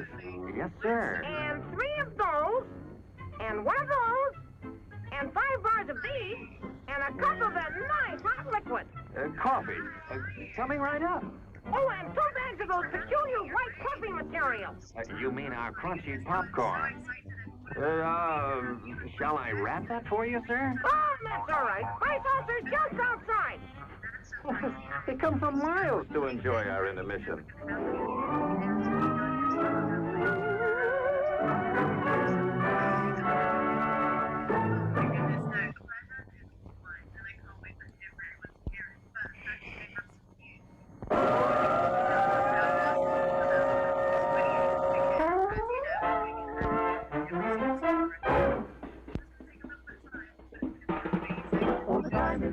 Time is here. Now's the time for a bite of cheer. Tasty light where the price is right. Well, look at here, you'll dig this sight. The moment candy for a piece of candy. Just name your brand, they're all for grand. Hey, what do you think? What a nice little drink. Or a big box filled with a popcorn thrill. Let's get some sweet with a nice sweet treat. The best yourself, it's time to eat. So come on, folks, let's join the band as we all head for the new brand.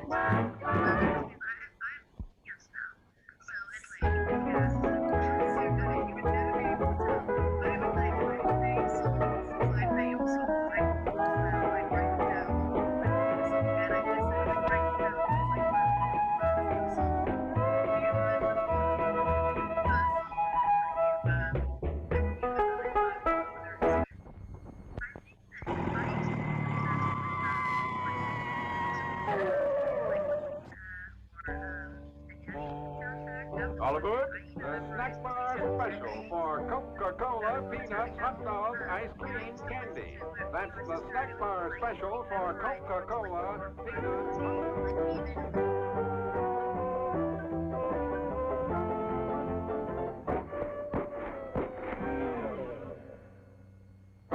Whatever your choice from the snack bar, things go better with Coke.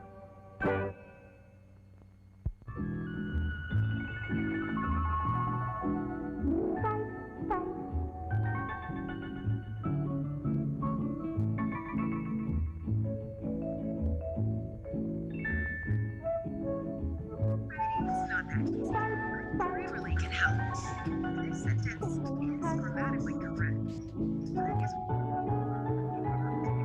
Cases in Marion County today. At the same time, the sheriff there issued a no mask policy for his deputies, a move grabbing national headlines today. The sheriff did not policy today. Ray Pierre's Dry Cleaners, 117 North Columbus Street. Highest quality dry cleaning and finishing at cash and carry discount prices. Ray Pierre's service is unexcelled. We help you protect your fine clothes. Highly trained professionals using the most modern methods and equipment clean and finish your garments with the utmost care.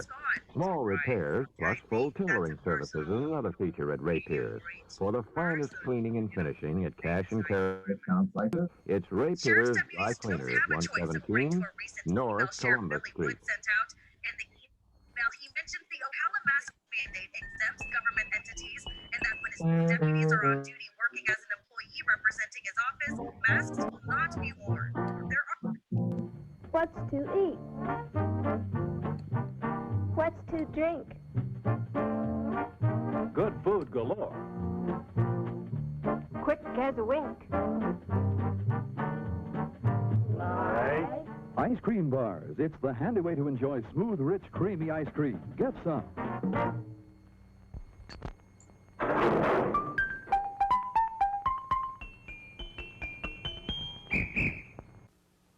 Men, there's a drive-in movie full of juicy people. Wow! It's a trap!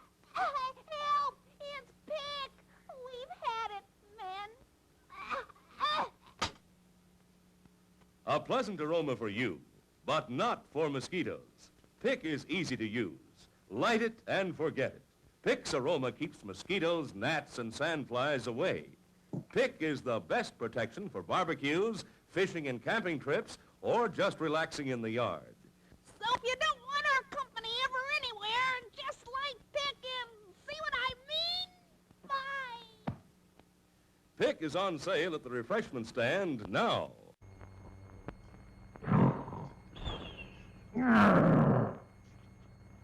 It's showtime.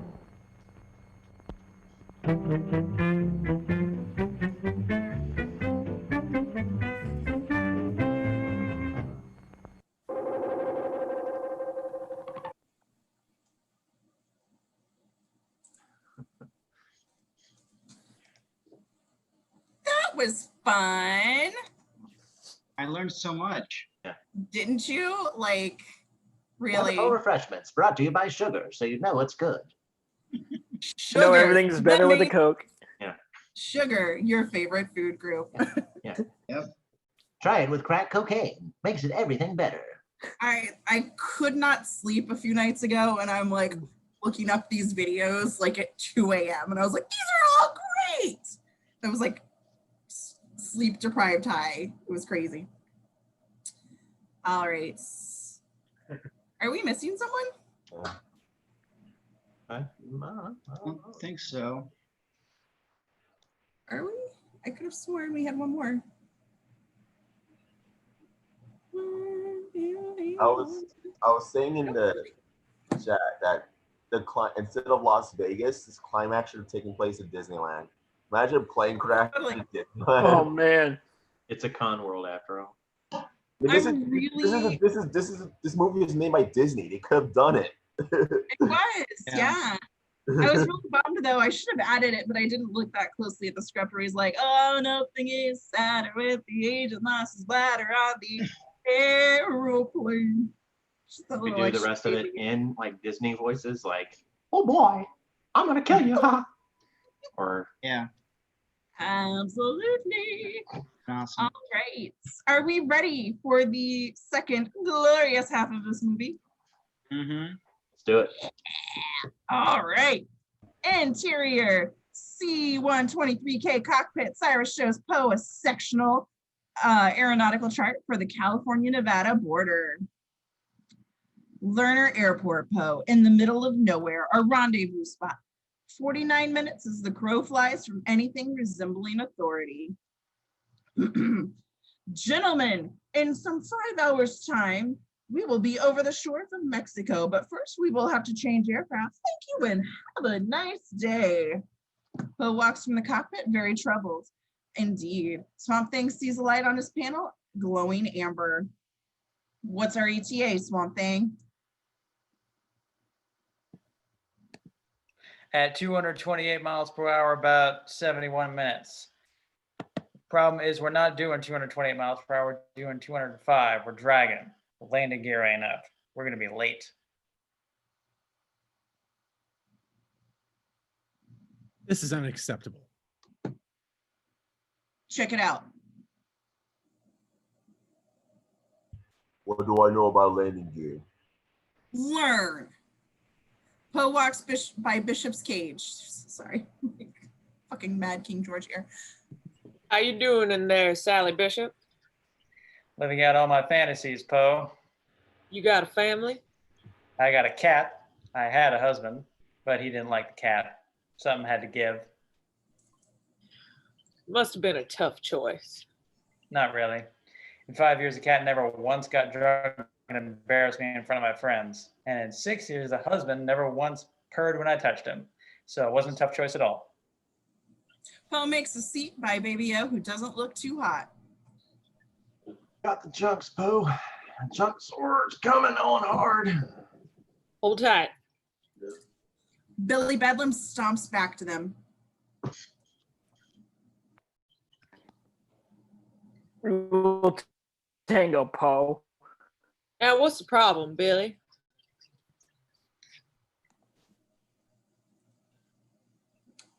I don't trust you. I don't like your face. We will tango. Billy walks off. He needs to find a misplaced range. Excuse me? Green blinks. There's something shy, nerdy about him. Name or cliche. Mother held him too much, or not enough. Last pick of kickball. Late night sneaky uncle, whatever. Now he's so angry, moments of levity to answer constant pain. Give him headaches. Happiness for that gentleman hurts. Green shrugs, smiles crookedly. Poe and Baby O gulp. Exterior Nevada Penitentiary waiting room. Sitting there is Trisha Poe, 8 years older with Casey, 7, Poe's daughter. Both wear pretty homecoming dresses and carry presents. A welcome home daddy sign is being carefully crafted with crayons and cardboard. A Bureau of Prisons officer enters. He says something to the desk officer, and the desk officer gestures to Trisha. The police officer approaches. Mrs. Poe? That's right. Name's Grant. Bureau of Prisons. There's been a slight problem on your husband's flight. Close in on Trisha. She reacts to this. Your presence has been requested in Oakland.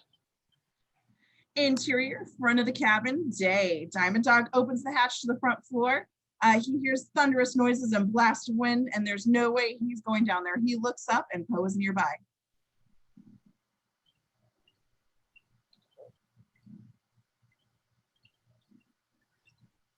Diamond Dog! Oh, Yeah? Cyrus wants you to check out the landing gear. Poe looks into the churning abyss of the underfloor. Well, that's a good piece of luck. Interior, the lower storage wheel bay. Poe, with Diamond Dog behind him, moves through the narrow compartment leading underfloor. They walk through the aft freight compartment, passing the stacks of bankers' boxes. What do you know? They got all our shit down here.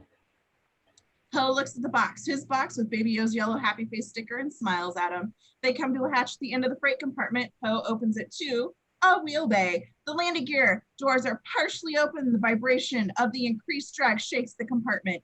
The wind whips out. Poe gets his hands on his knees and crawls to the center of the wheel bay. He slides open the hatch and recoils. Crushed between the leg strut and the brake assembly is Pinball, squashed, his face frozen in death, his body preventing the landing gear from fully retracting.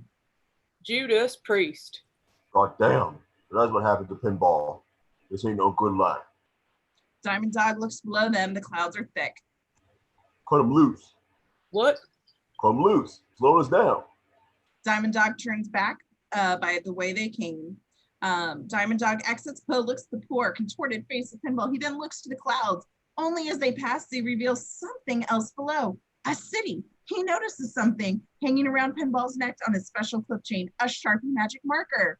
Interior, the plane, the large storage wheel bay continuous. Poe, kneeling, reaching down to Pinball, finishes writing the following on Pinball's t-shirt. To Vince Lurkin, U.S. Marshal Service, Lerner Airfield Rendezvous. Poe grabs Pinball's arm and leg, which are pretzeled around the strut. He tries to unpretzel them, but rigor mortis prevents the appendages half hardened. Dumb man. Poe looks aft and Diamond Dog is returning. Shit.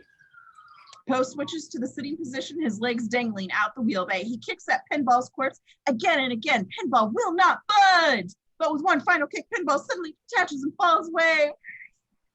That's a bad sound effect. Poe's momentum carries him out of the wheel bay and his feet lodging into the landing gear apparatus. FX shot starting on the CU of Poe camera seemingly falls with Pinball 200 feet below the aircraft, ending with a wide shot of a plane passing overhead above us.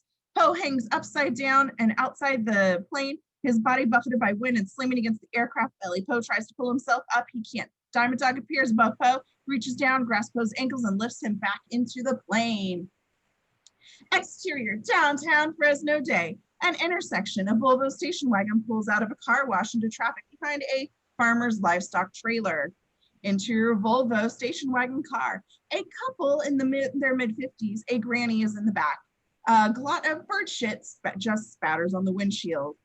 See that? See? Every time I get her waxed, I'm 10 feet from the car wash. The pow, bird shit. It's supposed to make a buck. Whoop. Pinball's corpse crashes into the car hood. The Volvo runs in the rear of a livestock trailer. Interior, Oakland, Marshal Service offices, Larkin's office. Larkin enters. Sitting there is Trisha Poe, 8 years older with Casey, 7, Poe's daughter. Vince Larkin. Trisha Poe. And this must be Casey. Hello, Casey. Hello, Vince Larkin. Diamond Dog enters the lower deck bulkhead wearing wraparound shades. Where'd you get the rims, man? Our props in the tail. No kidding. Hey, those are my shades. Not anymore, sister. Men. I hear ya. Billy Bedlin walks to the rear bulkhead, descends. Poe watches Billy narrowly. Inside Larkin's office, Larkin and Trisha, and 2 cups of coffee. That's a very important plot point there, the coffee. Casey's coloring at Larkin's desk.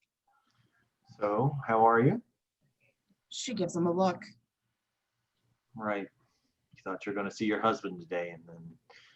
Right. What exactly is going to happen? Well, that's why I brought you down here. I think Cameron may have had an opportunity to get off the plane. I'm trying to figure out why he might have stayed on. You and me both. You know, it's not uncommon for parolees to actually fear the release date. A certain degree of institutionalization sets in. There's a fear of coming home, a fear of living on the outside again. That's not Cameron. If you read his letters, heard his voice on the phone, today is the day that kept him going for every one of these last 8 years. Larkin nods and Casey colors. I mean, look, you had this little girl waiting for you, Mr. Larkin. Wouldn't you want to get home?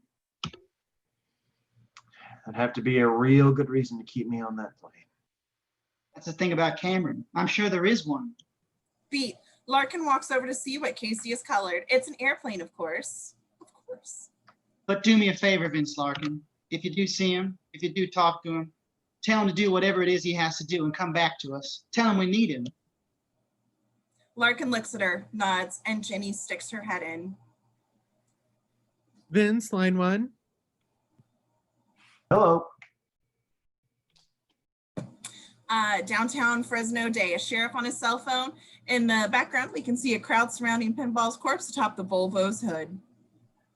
Vince Larkin, Marshal Service. This is he. This is Ned Grasso. I'm a sheriff here in Fresno.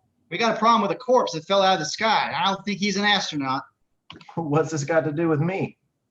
Thing about this corpse, it's got your name written all over it. But Larkin stares at the phone receiver and interior Marshal Service offices day. Larkin races in, Jenny following, going to a map. The last transponder ID was here, northern Arizona. But the body lands here in Fresno and Lerner airfields in Death Valley. They turn around, they're coming back this way, they're coming back this way. Get me Chief Davers. Interior Malloy, Devers, Huey in flight. Devers rides with Malloy. The CB beeps. Vince? Turn around. The plane's going to Lerner Airfield. It's a small strip in Death Valley. Death Valley, horse shit. We're tailing a transponder tag in Arizona. Listen to me. A body fell from the sky. It had a note on it. We got him vectored at 12 o'clock in 30 miles. Vince, please, sir, we are right on their tail. Just listen. It was to me. The note on the body was to me. Devers and Malloy share a look. Malloy is loving it. Interior, the Marshal Service offices day. Larkin races out the door.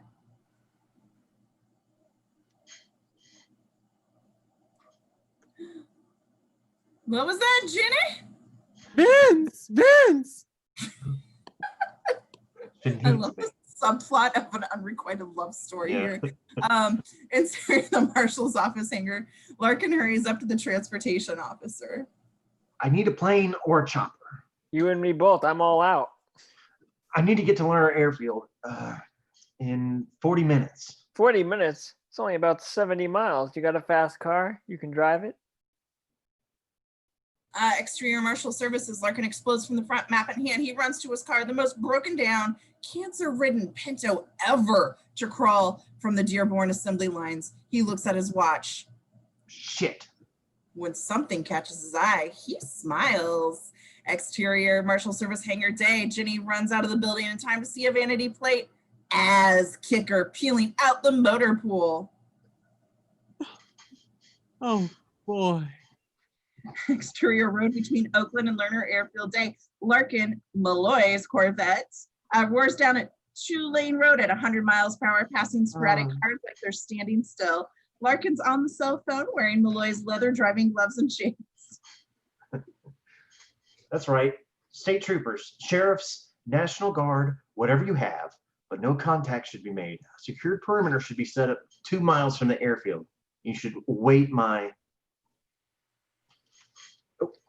He switches the phone from left to right ear and drops it, looks down, fishing for the phone. When he looks up, he's in the wrong lane in a recreational vehicle. Is heading straight for him. Larkin throws the wheel. Exterior road between Oakland and Lerner Airfield Day. The Corvette swerves into the correct lane, missing the recreation vehicle by 3 whole inches. Corvette spins out of control, slides into a 360 turn again and again. 3 complete revolutions. Finally, it lurches to a stop and Larkin speeds off again. Interior, the lower storage wheel of the airplane. Billy Bedlam forges through the Cons banker boxes. Not far from his forging hands is the yellow happy face sticker affixed to Poe's box. Interior of the plane's cockpit. Cyrus, Cindino, Swamp Thing, and Diamond Dog.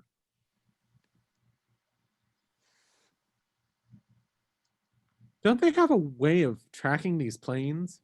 It's called a transponder. Every plane's got one. Gosh, Swamp, where's our transponder? Cindino looks at the gaping hole in the instrument panel where the transponder was. Cyrus smiles wide and interior Malloy / Devers Huey in flight day. The pilot turns back to Malloy and Devers. We're seconds away from establishing visual contact. Uncle Bob's prop plane interior in flight. The C-123K transponder blinks in the rear luggage hold of Uncle Bob's prop plane where Pinball stowed it. Uncle Bob is flying over the Grand Canyon's North Rim and talking over the PA to his customers, the family of 3. Low to the left, you'll see the vertical red ball cliffs, where the water is dissolved in dense caverns and caves out pure limestone and dolomite formations. Suddenly, the fleet of Huey and Cobra chapters appear in front of them, storming the skies, gunning for them. Uncle Bob and the family scream! Interior, Malloy and Devers Huey. Malloy and Devers look at each other. What the fuck is that? Devers' horrible realization and gets on the radio. Get me Vince Larkin. Interior, the prisoner's plane lowers storage bay. Billy Bedlam has found Poe's banker's box and he's reading the parole letter. Billy looks up. Poe is there. Billy grins and Poe sees his pink bunny on the floor, nose to nose in grime. Put the bunny back in the box. I knew you weren't no lifter, and lo and behold, you're a fucking parolee. You've been turning turtle on us this whole time, haven't you? I said, put the bunny back in the box. Favorite fucking line. Billy swings Poe, takes it on the shoulder. He sends a fist into Billy's face, and the brawl is on. Interior of the plane's main cabin day, Garland Green in the rear of the tail bulkhead can hear sounds of a scuffle from below. He reaches over and closes the hatch. Interior of the lower storage bay, Billy and Poe pummel each other. Poe connects with the roundhouse and Billy spits out a tooth and smiles. Now I'm annoyed. Billy charges swinging. Poe grabs Billy's shirt, uses his momentum to throw him up and over Poe. Billy flies towards the tail. He is impaled on a dagger-like strut. Billy Bedlam hangs there, dies. Poe regards him. Why couldn't you put the bunny back in the box? Poe picks up his parole letter and folds it and sticks it in his pocket. He stuffs the bunny in the banker's box. Exterior, skies. The plane descends through 18,000 feet. Interior of the plane rear, Baby Odos's Poe comes down the aisle and sits next to Garland Green.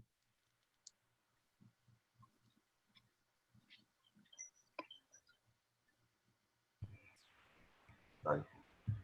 2 went down, 1 came up. You don't have to tell me. I'm sure you had your reasons. Those murders are crimes of necessity rather than desire. The great ones, Damer, Gacy, Bundy, did it because it decided them. I'm not like them. They were insane. No, you're into semantics. Insane? What I'm telling you, insane was working 50 hours a week in some office for 50 years. At the end of which you were told to piss off. Ending up in retirement, fell in trouble and died before suffering the indignity of no longer being able to make it to the toilet on time. What if I told you that was insane?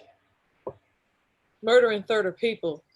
Semantics or not, that's insane. One girl. I drove 3 states wearing her head as a hat. Poe stares at him, blinks. It's my daughter's birthday today, so feel free not to share everything with me. Exterior Learner Airfield Day, a tiny strip for weekend aviators and the rare commercial prop set in the belt of rugged land, a few hangars, a small control tower, and an old plane boneyard. A lone Cessna is on the horizon. Interior, the prisoner plane Poe sits awaiting landing. Cyrus the Virus sits next to him. This is some kind of situation we find ourselves in, isn't it? Yes, sir. Yes, sir. My, aren't we polite? Someone once called me a sissy for being polite. You know what I told him? There's a man in manners, so why don't you get some? There's a man in manners. That's a good one. When I heard they were building Feltham, I knew they would send me there. Locked down 24/7. I also knew I'd never seen it. I'm no longer willing to live just for the privilege of reading. Do you understand that?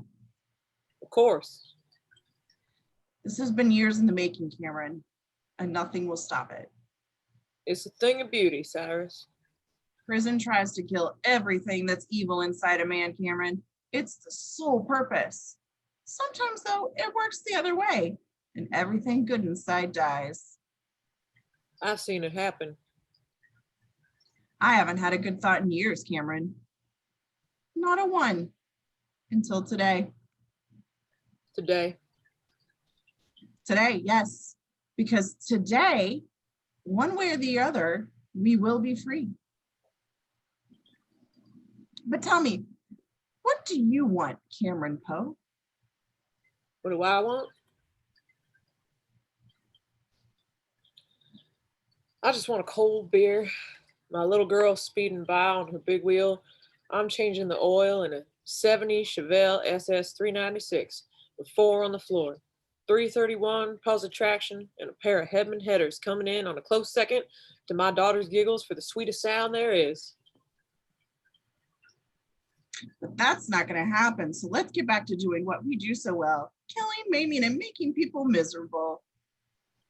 Exterior Larkin's convertible day drives through the plain boneyard on the outskirts of the airfield village. He parks in a wooden shed, gets out, and looks around. The place is deserted. Larkin walks towards the control tower. Interior of the cockpit, they descend through the cloud ceiling. A tiny learner landing strip lies below. Swamp Thing speaks into the PA. All right, you down Peckerwoods, crank the knuckles and hit the crystals. We're touching down. Inside the main compartment, the cons buckle in. Hail Marys are mumbled. Enter your Cessna cockpit day. The pilot, Ted, is calling Learner Tower. Hey, Learner Tower, what gives? I need a response. Over. Screw it. I'm coming in anyway. But there's no response, and cut to exterior control tower day. Larkin comes up to the exterior of the stairs. Interior control tower, Larkin enters. You look around, the room is deserted. Hey, anybody home? He sees a dirty magazine on the console, then something else, drops of red liquid. He dabs his finger in it, smells it. It's blood. Larkin, alarmed, whirls around the room. He pulls his gun, approaches the closet, open it, and the traffic controller lies within. His throat cut, Larkin is repulsed and slams the door shut. A sudden roar, Larkin looks out the window, and the prisoner's airplane roars dangerously past the window. Larkin recoils, grabs the CB radio. The wire has been cut. Larkin looks out and sees the Corvette parked by the shed. Larkin dashes out. Skies over Learner Airfield. In the distance, the prisoner, or the Con Air, banks to line up its approach. Interior, the cockpit, Swamp Thing completes his in-range check. The plane shoots its approach, landing gear lower. Excuse me. Interior, the Cessna cockpit taxiing down the runway. Ted the pilot looks up in shock as he sees the Con Air plane coming right at him. Interior, Con Air, Poe and the cons hold on tight. Exterior, the cockpit landing. The Con Air plane comes in hot. It is headed on a crash course with the Cessna, but Swamp Thing ain't backing off his game of chicken. The Cessna, Ted the pilot, nowhere to go. At the last second, swerves out of the path of the plane. Its wing went inches away from the C-123K's massive props. The Cessna skids off the runway into the dirt. In parentheses, this needs to be rewritten. They clearly rewrote this. Inside Con Air's cockpit, the plane is still moving way too fast, and the end of the runway rapidly approaches. The engines whine as they decelerate, and the plane crashes through a wooden fence at the runway's end onto a dirt road. The left wing scrapes past a barbed wire fence into the right wing, scrapes into the airfield building, knocking out the lights, etc. Larkin runs into the shed and shuts the door. Interior wooden shed. Larkin, hearing the plane, climbs up the wooden curtains and opens the roof hatch. Larkin sticks his head out and ducks as the wing of the plane nearly decapitates him and instead rips off the roof of the hatch. Inside the shed, Larkin falls heavily to the floor. The plane skids towards the twin bunkers at either side of the dirt road, which will shear off with the wings. So Swamp Thing jerks the control stick and Con Air skids off into the dirt road towards a propane tank. Dun, dun, dun, protected by a chain link fence. It smashes through a line of crash barrels and skids towards the fence, its nose hitting it, stretching it to the breaking point. The plane slowly stops inches from the propane tank. The fence bracket bursts and the fence falls harmlessly onto the propane tank. Con Air's nose sinks deeply into 3 feet of muddy muck. Inside exterior Lerner Airfield at the edge of the runway, Ted the pilot unsnaps his harness, drops to the dirt, and he approaches Con Air. Diamond Dog opens the cages, releasing the guards, and Bishop makes to get out, but Cyrus is there. Not so fast. We don't need any distractions. Lock her up, Nathan. Diamond Dog pushes her into the cage and locks the doors, and he gestures to Garland Green.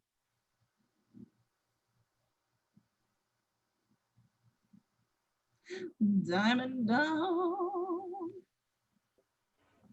Well, what about this one? Cyrus regards Green. Cyrus and Diamond Dog do a double take sitting next to Green. The guard, Joe, is dead.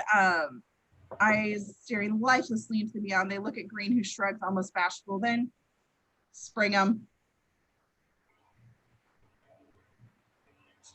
You sure? Spring him. Cyrus and Nino, Johnny 23, Garland, and Diamond Dog, and the other convicts exit Con Air. Lerner Airfield. I'm so glad to be here. Where's the plane, Francisco? Sandino paces, nervous. I don't know. Have patience. Cyrus gets right into his face. Patience? Last guy that told me to have patience, I burned him down and bagged his ashes. Cyrus, it will be here. Ted the pilot walks up in rage. Hey, what the hell you boys think you're... Jesus Christ. Ted the pilot's eyes move from the Con Air symbol to the disembarking cons. His jaw drops. No shit. He turns and runs off into the desert, never looking back again. Hope he likes salt, muchacho. Get up to that tower over there and have a look-see. Let's get some firepower. You, come with me. Johnny 23 jogs off to the tower and Garland wanders off. Swamp Thing checks out the plane as Sally Cantans passes in front of him. Very glamorous. This place is perfect for me. Nice landing, very smooth. Swamp Thing laughs at her, but Sally sachets away as she crosses towards the front of the plane. Interior Lerner Airfield shed. Through the wall slats, Larkin watches the cons disembark. Interior of the plane, Poe attempts to lift Baby O, and Baby O is in a bad way. Come on, we're getting off. I can't. Come on.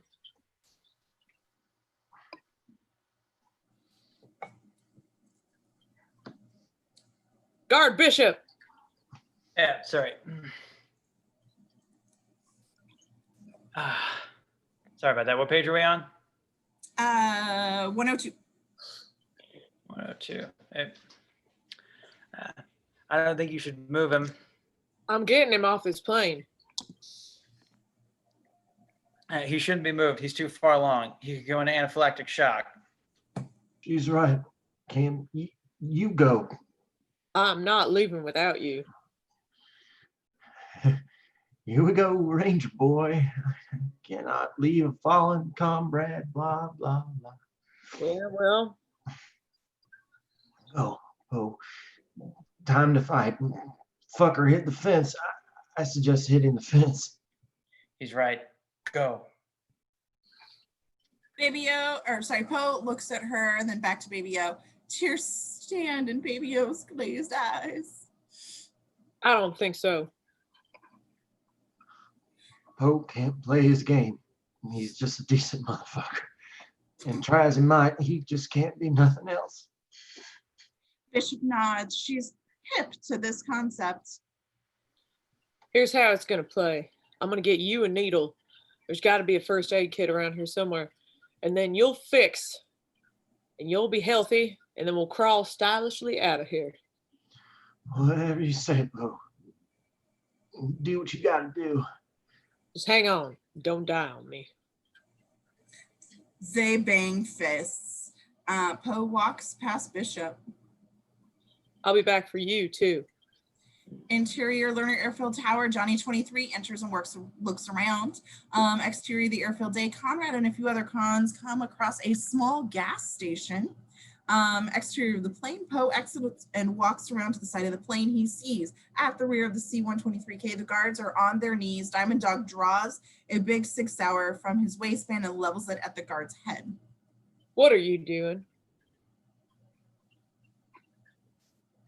What does it look like I'm doing? We gotta put him down.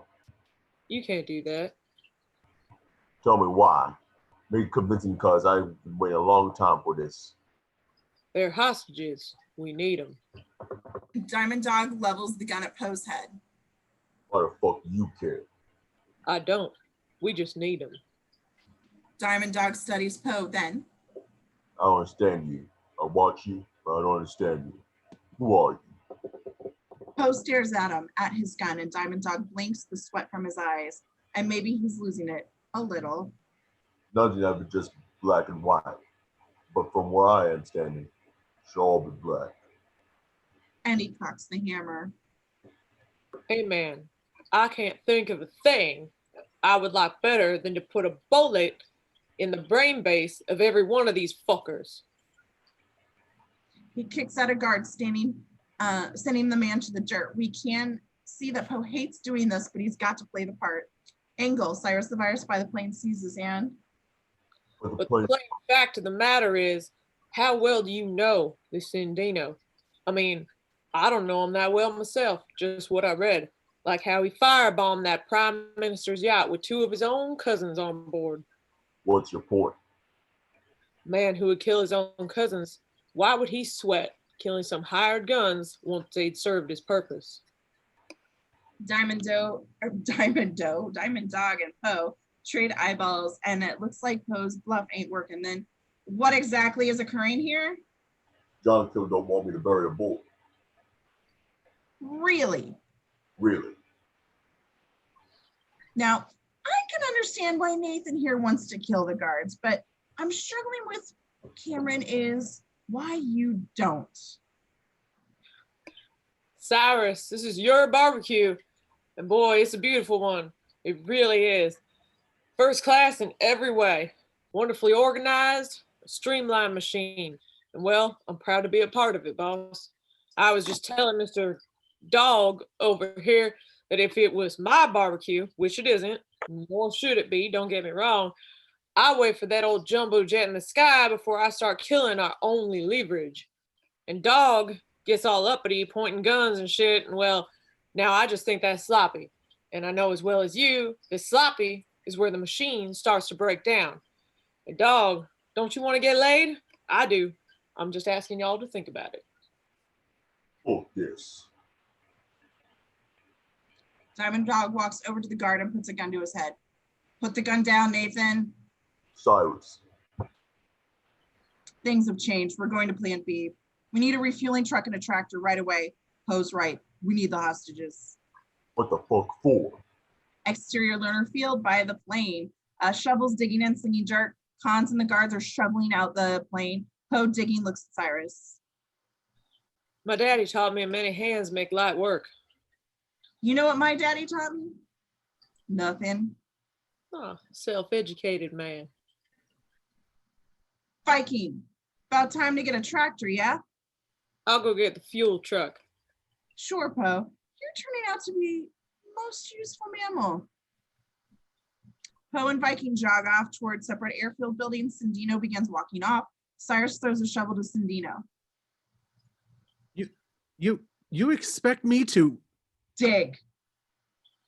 Sandino starts glaring at Cyrus, takes the shovel and begins to dig. He nervously looks across the airfield at a store depot. covered in tarpaulin.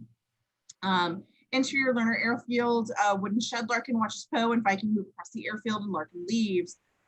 Inside the exterior learner trailer park beyond the airfield, Garland Green arrives at the outskirts of a trailer park. There is an abandoned it's crapped, guys. It's crapped, empty swimming pool. Garland Green walks up to it. A little girl is playing on the cement floor of the pool. She looks up, unafraid. Hi. Hello, what's your name? Garland. Hello, Garland. You want to play? Sure. Green nods shyly, eyes lidded, and a smile spreading. Whiskey break. Learner airfield near Storage Depot. Poe and Viking run up the field. Viking climbs onto the tractor. He spots the fuel truck by a storage depot. Hey, Dixie, there's the fuel truck. Go get it. Poe heads for the storage depot and Viking runs off with the tractor. Exterior learner by the plane. Sandino, very nervous now. Suspicious. Watches Poe movements next to the storage depot. Interior of Conair, empty, save for the quivering baby-o and the caged guard bishop.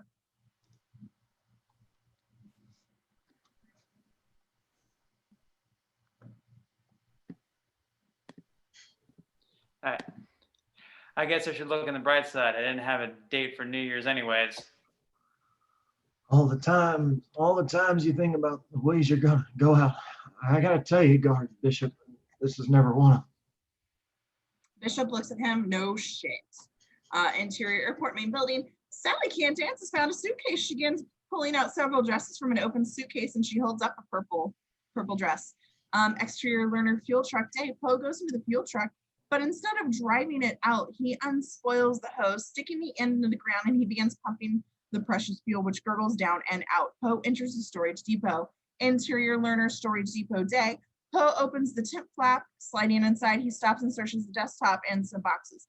Poe is smashed across the back of his head with a handgun and is yanked back into the Learjet area. Exterior learner by the plane. Viking pulls up on an old farm tractor. Next to the continuous swamp thing, attaches the length of a cable to the plane's nose hook and then begins running the cable to the back of the old tractor. Where's the fuel truck at? Cyrus scans the airfield looking for Poe. Where indeed? Conrad comes around the corner pushing a shopping cart laden with booze and a boombox, CDs, dirty mags, etc. Check it out. We got the whole single malt family here. Not bad for bumfuck. Cyrus takes a box of cheroots from a cart and takes one out, lights it, and continues to scan horizon for Poe.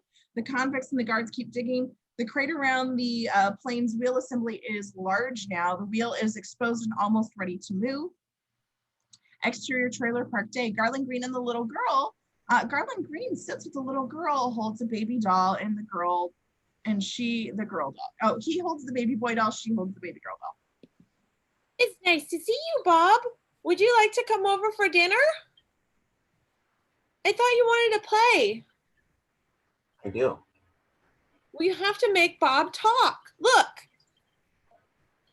I'd love to come over for dinner, Jan. What are we having? Burgers. Burgers and beans. I love burgers and beans. See? I love to come over for dinner, Jill. Jan. Jan. I love to come over for dinner, Jan. What are we having? Interior storage depot day. Sandino's men hold Poe at gunpoint, hands on the top of his head. Oh, I get it. Cyrus is waiting for a plane that's already here. You're just going to take Sandino and leave the rest to rot.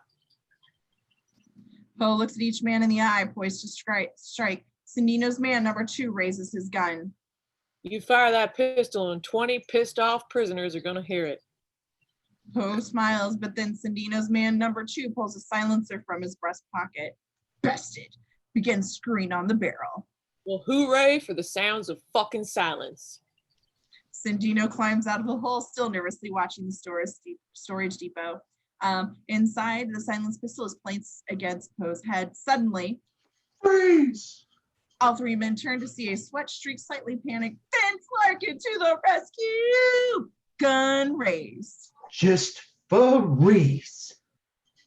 Poe, with alarming speed, smashes his elbow into the first man, grabs the gun from the second man, striking him across the face.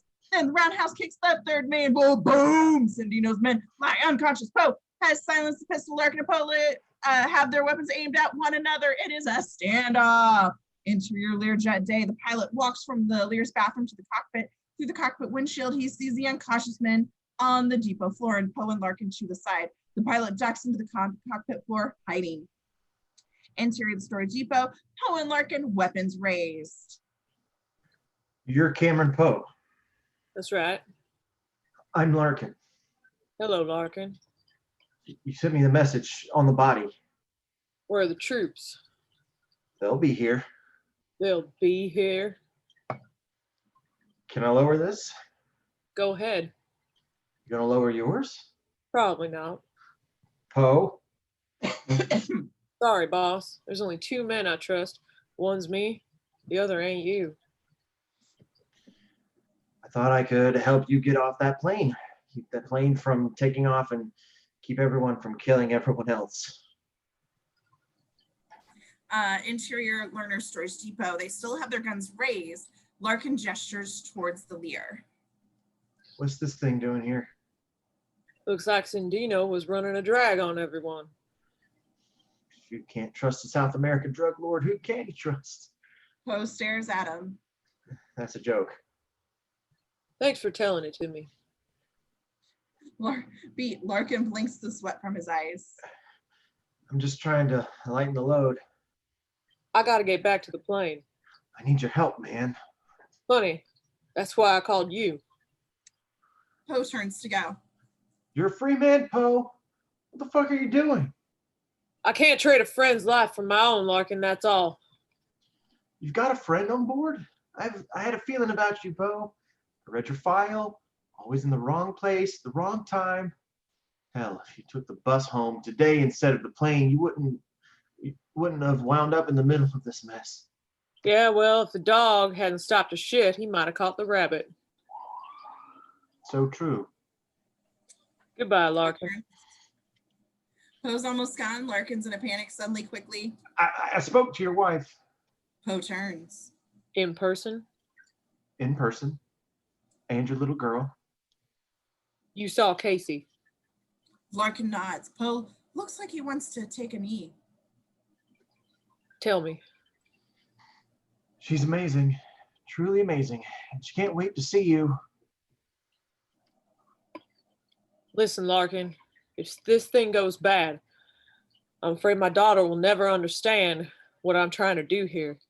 If you talk to my wife again, you tell her she's my hummingbird, but I couldn't leave a fallen man behind. You'll do that for me, won't you, Larkin?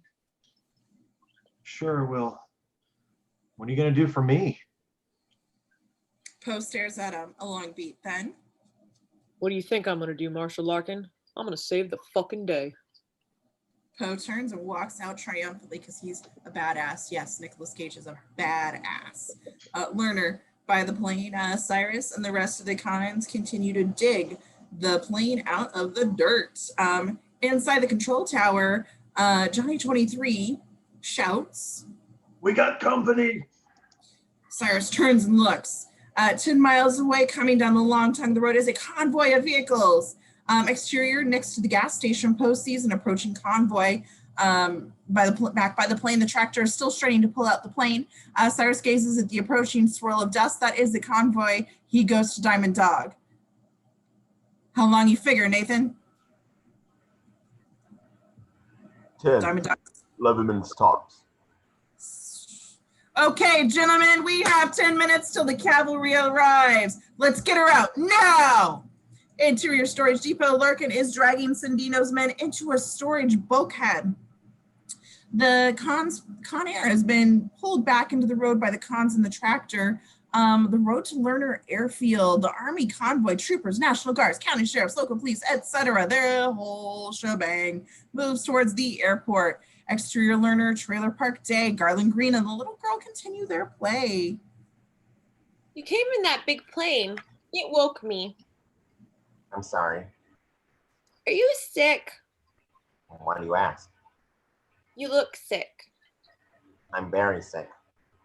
Do you take medicine? There's no medicine for what I've got. Beat Garlic Green looks like he's coming unglued. You want to sing? Sing?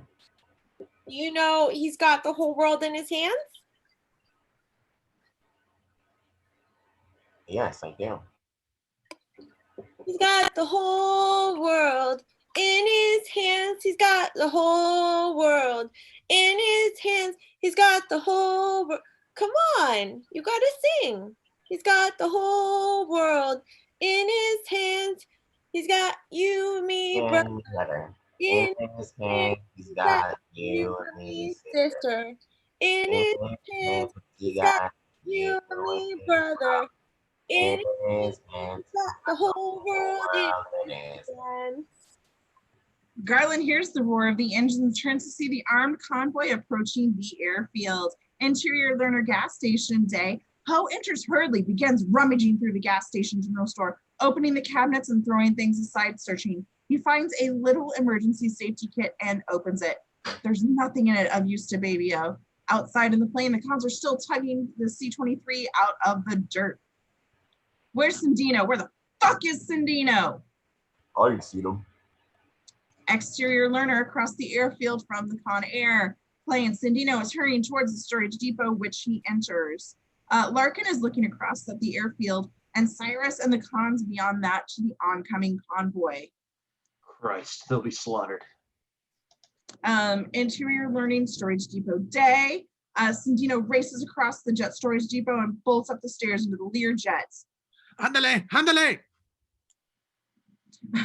Interior Learjet cabin day. Sandino sees his pilot cowering in the cockpit. Vámonos, now! Ahora. A pilot fires up the Lear's jet engines. The exterior learner behind the storage depot day. The thrust of the Learjet engines blast through the tarpaulin, knocking Larkin to the ground. Exterior by Con Air, Cyrus, Diamond Dog, Swamp Thing. Everybody reacts to the sounds of the Learjet's engines. They whirl around and look across the airfield in shock as our plane.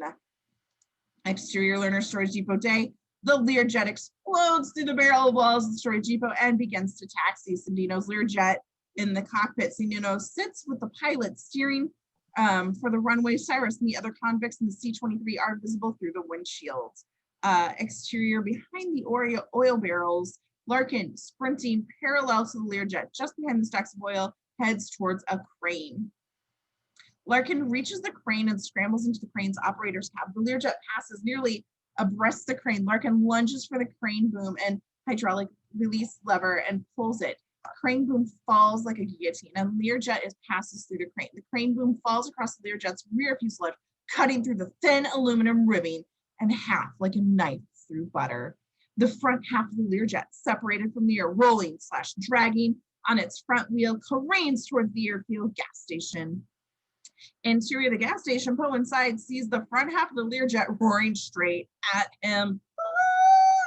The Learjet's nose plows over the gas station pumps into the front side of the station. Gasoline spews up from the tank, showering down on the cut in half Learjet. Interior learner by the Con Air. Cyrus and Diamond Dog run for the Lear. Rest of the cons make to follow. Cyrus whirls on them. Stay here, get this plane ready to roll. I need focus. He and Diamond Dog move to the Lear. In exterior learner in front of the gas station, Sandino and the pilot are strapped in the damaged Lear, which has come to a stop in a pool of gasoline. Sandino elbow smashes into the window and suddenly freezes. Cyrus stands there glaring at him. Diamond Dog walks past and looks into the crane, but no one is there.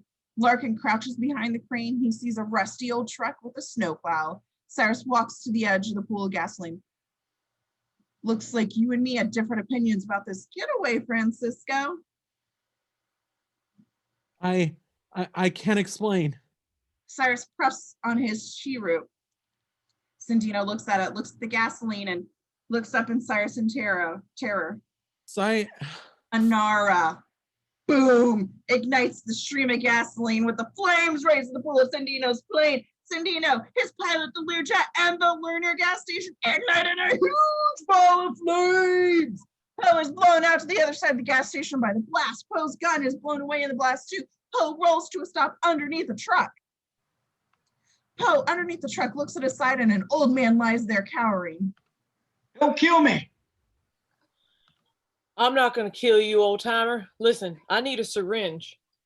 Syringe? No, drugs will end you, son. There's got to be a first aid kit around here somewhere. Just kill you. Worse than booze. I appreciate that, but... There's a first aid station over there behind the propane tanks. Thank you. Just stay here. Don't worry. Don't move.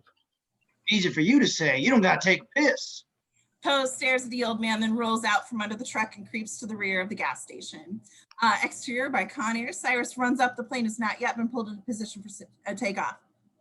How long before she's ready to fly? I need another 10 minutes to get her ready for takeoff. Cyrus turns to the approaching convoy. 10 minutes. That's a problem. Smash cut to Con Air's belly compartment. It is blown open by a gun blast. There is a small arsenal of shotguns, pistols, tear gas, canisters, and shell boxes. Diamond Dog begins handing out guns to Cons when something in the compartment catches his eye.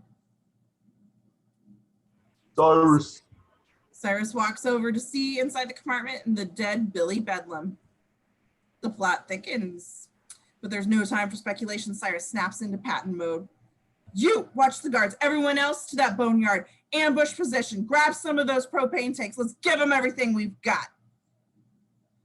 Exterior Learner Day. Coming down the long ton of road is a convoy of vehicles.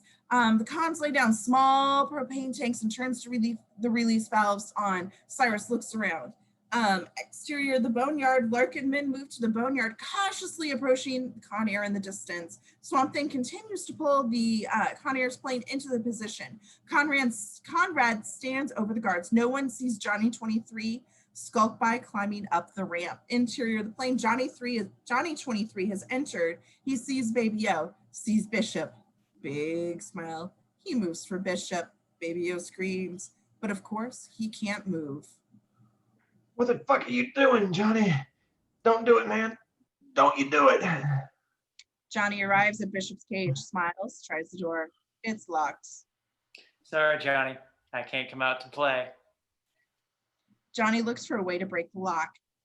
Behind the huge propane tank, Poe creeps up to the first aid station behind the propane tank. He smashes open the lock with a shovel and rummages through the supplies. He finds a syringe. Woohoo! And smiles. Learner in the boat, back to the boneyard. Above the boneyard, Cyrus and the convicts are in ambush position. Guns train down on the gunmen, or the lawman. Diamond Dog takes the tear gas gun. The lawmen creep into the boneyard, and the lead lawman stops, smells something. He looks at his feet, noticing a vaguely perceptible mist, sniffs the air. He notices a hissing sound. He looks down at, the propane tanks with their valves on release, spewing propane gas across the boneyard, where it sits on a low blanket, heavier than the atmosphere. Gas! The lawmen turn and sprint back. Exterior Learner, above the boneyard day, Diamond Dog fires a tear gas round into a propane tank, and boom! The propane tanks explode one by one, blowing sky high. Cyrus and his men open fire on the retreating lawmen in a devastating balustrade, which kills and wounds several. Stardew, outgun the lawmen, get to cover and return fire. Interior Con Air, Johnny has found the crowbar. He starts hammering at the lock when they hear the explosions from outside. Music.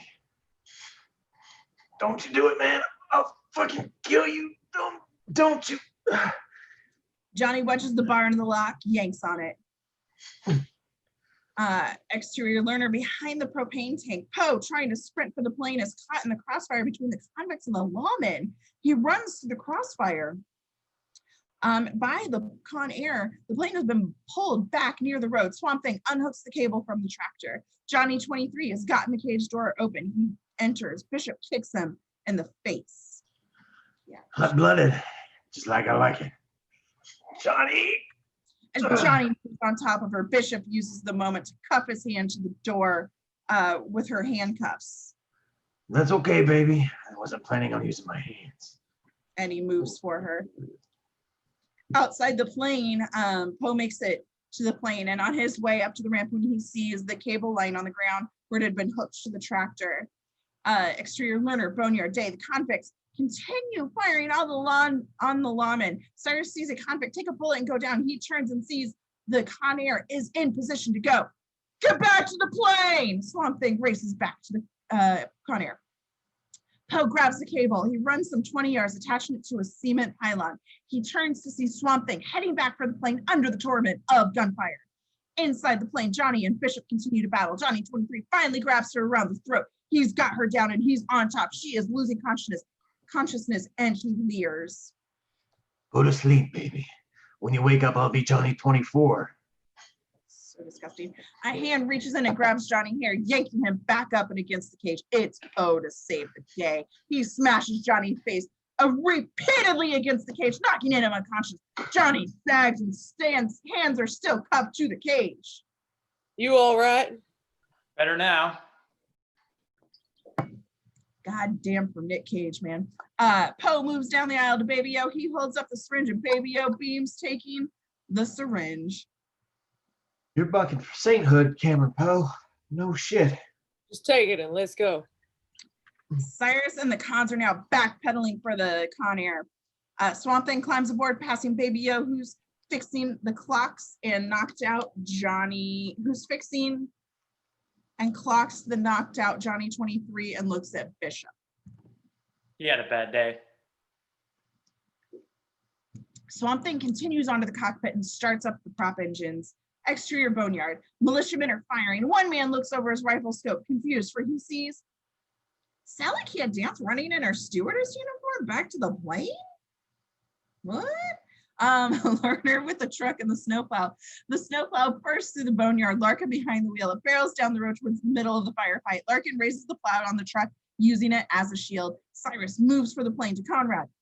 Get them back on the plane! Conrad corrals the guards back on the plane, following the surviving convicts. The plane flows forward, taxiing now. Diamond Dog hangs back, providing cover for the rest of the cons, riddling the boneyard with bullets as other comms climb back onto Con Air. The plane slowly taxis down the runway. Diamond Dog notices the cable moving, sees it hooked to the pylon, sees it tightening. Shit, the look of horror sweeps his face. What the fuck? Still firing, Diamond Dog runs for the pylon. Inside Con Air, Poe sees Diamond Dog running for the pylon. Oh shit, Baby O is injecting himself. Exterior tarmac, Diamond Dog is gunning for the pylon. A few more inches of slack are left for the cable in the last possible second. He unhooks the cable from the pylon and it swings free, snaking along the ground. Inside Con Air, Poe sees that Diamond Dog has unhooked the cable. Oh shit. Poe moves for Baby O. Let's go, Dale. I just gotta. Now. Poe helps Baby O to his feet. Bishop is behind him. They move for the rear hatch. Diamond Dog runs full sprint for the speeding C-123K bullet, stitching around the ground around him. He scrambles onto the plane. Larkin's truck moves parallel to the taxiing Con Air plane. Convicts fire back from the plane. The cable is attached to the C-123 nose hook now, dragging behind Con Air, whipping violently back and forth across the runway. Larkin tries to outrun Con Air. Interior of the plane, Poe and Baby O and Bishop move for the rear of the moving plane. Con Air roars down the runway, Larkin's truck running parallel. The cable attached to the Con Air whips around the wooden shed where Larkin had hidden Malloy's Corvette. That hurts. Steel cable hits the Met's chrome bumper and wraps, whap, whap, whap, whap, whap around it. Bummer. Con Air continues down the runway, pulling the cable taut, and suddenly the Corvette is ripped from the wooden shed. What flies like kindling? Con Air starts pulling the Corvette down the runway. Inconceivable. Inside the cockpit, Swamp Thing opens throttles. The full power eases off the brake. He wrenches back on the control column. Exterior, learner, runway. Larkin can't outrace C-123. He pulls over, looks above, acts. In the skies above Learner Airfield Day, Con Air jerks up and into the air, pulling the Corvette high with it. Con Air begins its climb, but the Corvette drags the plane in a steep bank. Poe and Baby O make it to the rear hatch in time to see all that ground some 100 feet below them. Malloy, exterior Malloy and Devers Huey helicopter approaching. Malloy and Devers, they look down at the action beneath them. They see Larkin descend toward them.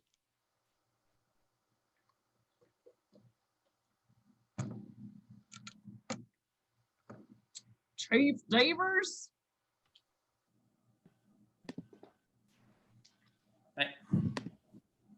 This is exhausting. Isn't that your car, Malloy?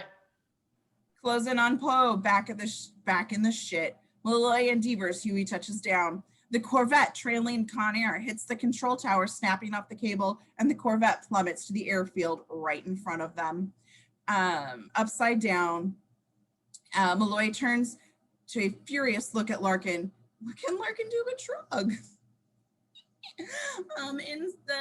Con Air is gone. Exterior skies over Lerner. Con Air soars into freedom of the skies. Interior Con Air, Garland Green sits on the plane, the baby doll Bob clenched in one hand. Exterior Trailer Park Day. The little girl is standing at the edge of the park, Jan the doll waving goodbye to the plane. Bye, Bob. Come again soon. Exterior Lerner Airfield Day. Larkin races for one of the Cobras. Where do you think you're going? I'm gonna get her down my way. The hell you are. Larkin jumps into the Cobra. The pilot is Gator. Let's go. Larkin's Cobra lifts off. Malloy gets in the second Cobra and lifts off after Larkin's Cobra. Inside Con Air is a grim cargo. Convicts are wounded. There's blood all over the floor. Poe checks on Bishop. How you doing? Still breathing. Poe How goes you to baby feeling, side. man? How you feeling, man? Okay.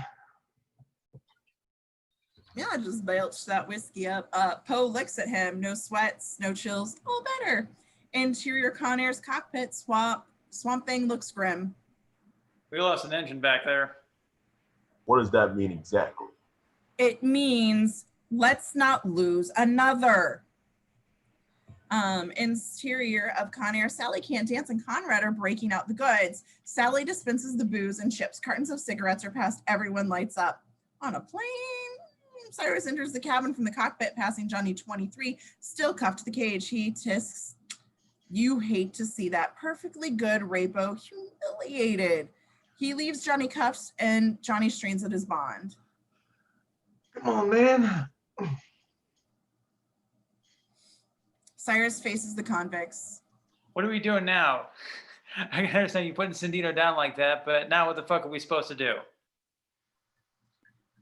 It's called Plan B. Plan B is a strip in La Cartoza, Mexico, inhabited by some heroin dealer friends of mine, where the wine runs like water and the women nip at your heels like newborn pups. The cons yell with approval. Conrad has popped a disc into the boombox, and the opening chords of Leonard Skinner's Sweet Home Alabama crank. Conrad, Sally Can't Dance, and a few others boogie down. Sweet Home Alabama, where the sky frosts so blue and the governor too. Woo! Sweet Home Alabama, Lord, I'm coming home to you, Alabama. Anyway, Diamond Dog is talking quietly to Cyrus, showing him something. Cyrus looks most agitated. They look at the cons. Two Cobras, Malloy and one, Larkin and the other scream over the desert. We see the interior of Con Air 2 miles ahead.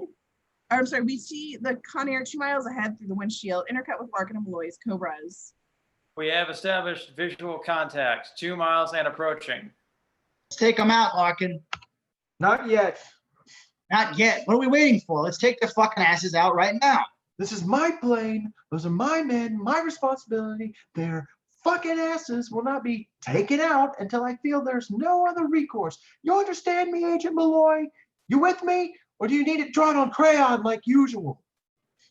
Interior Con Air, Sweet Home Alabama continues to play on the boombox, and Garlic Green turns to Poe.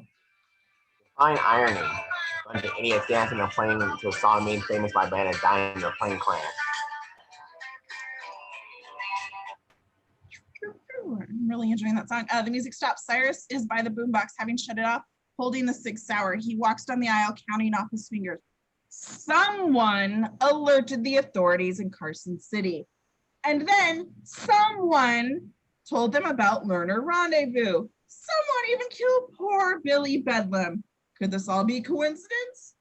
Perhaps. But then someone went and hooked a chain to the tail of the plane. So I ask you, what is going on? And I will answer you. We have a traitor in our midst. Cyrus walks over to Bishop. How to flush out the traitor, how to suck out the poison, how to lance the boil. I need to know right now that everybody aboard is on my team. Whoever here is on the side of the law is going to have a problem with what I do next. He places the gun to Sally Bishop's head. 1, Poe watches terrified. 2, Bishop is sweating, looking at Poe. Baby O sees Poe about to move. 3, Cyrus begins to squeeze the trigger. Wait, it was me. Everyone startled turns towards Baby O. Poe can't believe this. Cyrus approaches Baby O. You. Yeah, motherfucker, me. You have been near death the entire trip. That's right. Clever, huh, bitch? Perhaps if having a bullet in your chest is clever. No! Blam, Baby O takes one in the gut and Poe moves for his friend. Baby O's hit bad. How do I look? What the hell are you thinking, son? Just got tired of you hogging all the heroics. Poe attempts to dress the wound and he hears off screen in a sweet sweet schoolgirl voice mimic. My daddy is coming home on July 14th. My birthday is July 14th. I'm going to meet my daddy for the first time on July 14th. Poe looks up to see Cyrus standing at the front of the plane holding Casey's crayon scrawled letter. I can't wait for July 14th. And Cyrus raises the scuffed pink bunny and sticks a gun to its ear. Make a move and the bunny gets it. A poison, a cancer. Through the rear hatch, Cobra rises. Sorry, Albert. Cobra rises behind Con Air. Cyrus, startled, whirls from Poe to the Cobra. He raises his gun and fires. Bullets plunking into the Cobra's windshield. Interior, Larkin's Cobra.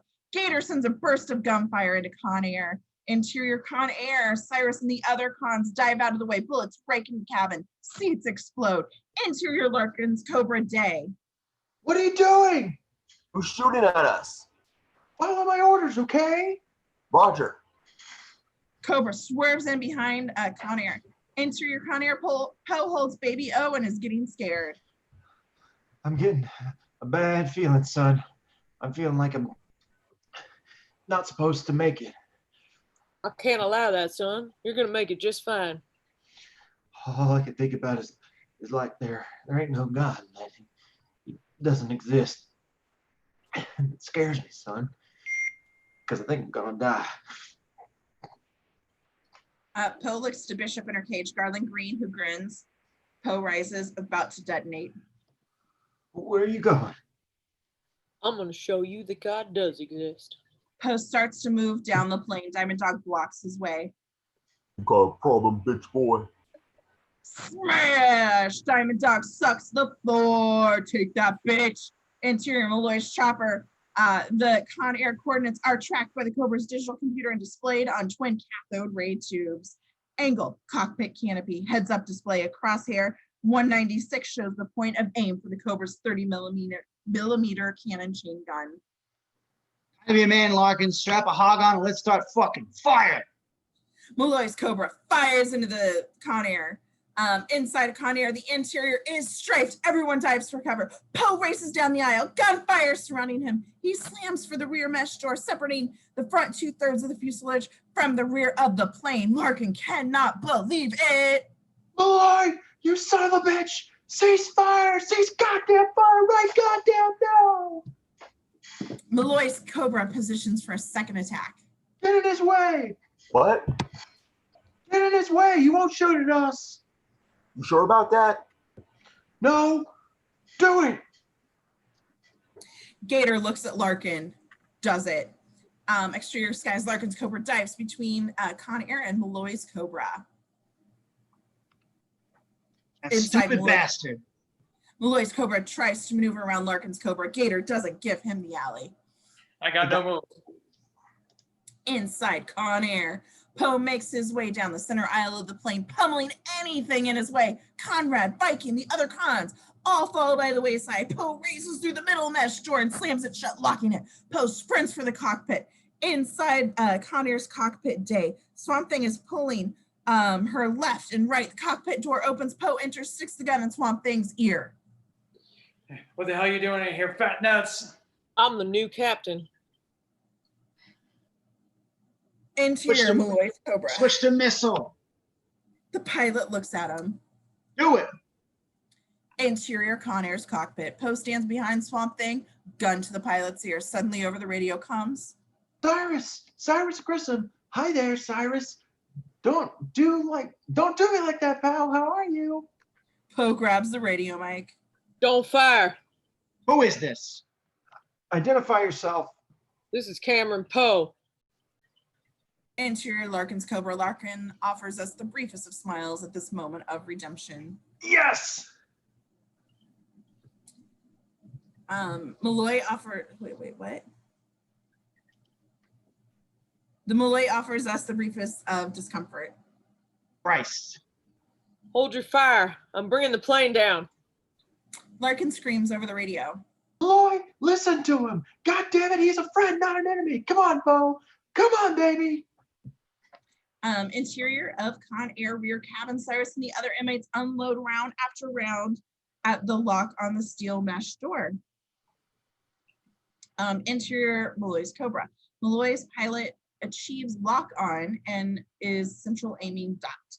I have target locked, sir. I repeat, the target is locked. Sir, we're not over civilian population. Now is the time. Malloy, don't you do it. Don't you do it. Malloy is frozen with indecision. Then, hold fire. Sir? You heard me. Hold fire. Larkin is visibly relieved. Inside Con Air, Cyrus shoots through the lock of the rear mesh door. He races to the middle of the mesh door. It is locked. In a rage, he opens fire on the lock. Interior of the cockpit, the altimeter drops below 8,000 feet. We're fucked. We just lost the second engine. Land this thing.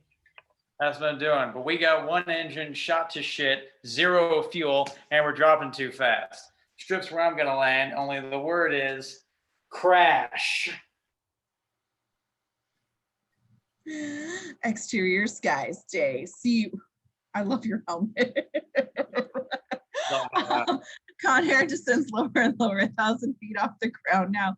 The Cobra's still an escort. Cyrus shoots through the second mesh door. Poe exits the cockpit and hits the electronic cage buzzer, freeing Bishop and the guards, who immediately go to seats and strap in. Cyrus storms through the cockpit. Poe meets him head on. Say goodnight, giant killer. Blam, blam, bullets tattoo the area around Cyrus and Virus. He dives for cover. Bishop has recovered the airway. It's barrel smoke. Poe looks at Bishop. Bishop nods. Poe heads for the cockpit. Interior Larkin's Cobra. Larkin and Gator watch the crippled aircraft. Can he make it to the airport? No way. Where do you land that thing? How do you feel about the blackjack tables? Larkin gestures ahead. Low ceiling of cloud gives away to fuck Las Vegas city lights. Holy shit. Poe enters in time to see the glow of Vegas lights. Beautiful. Interior Malloy's Cobra. Malloy watches Con Air plummet. Could have shot it down over the open desert, Larkin. Now the civilian casualties will be enormous. Inside Larkin's Cobra, Larkin is on the radio. Police cars, fire engines, emergency service vehicles, ambulances. Hell, if you got a Cub Scout troop that knows CPR, get them down here. I'm not sure where, but there's going to be a big broken plane marking the spot. Interior Con Air cockpit. Cyrus enters the cockpit, drags Poe out, and the two go at it. Exterior, Nevada desert. Eyes on Con Air sunset.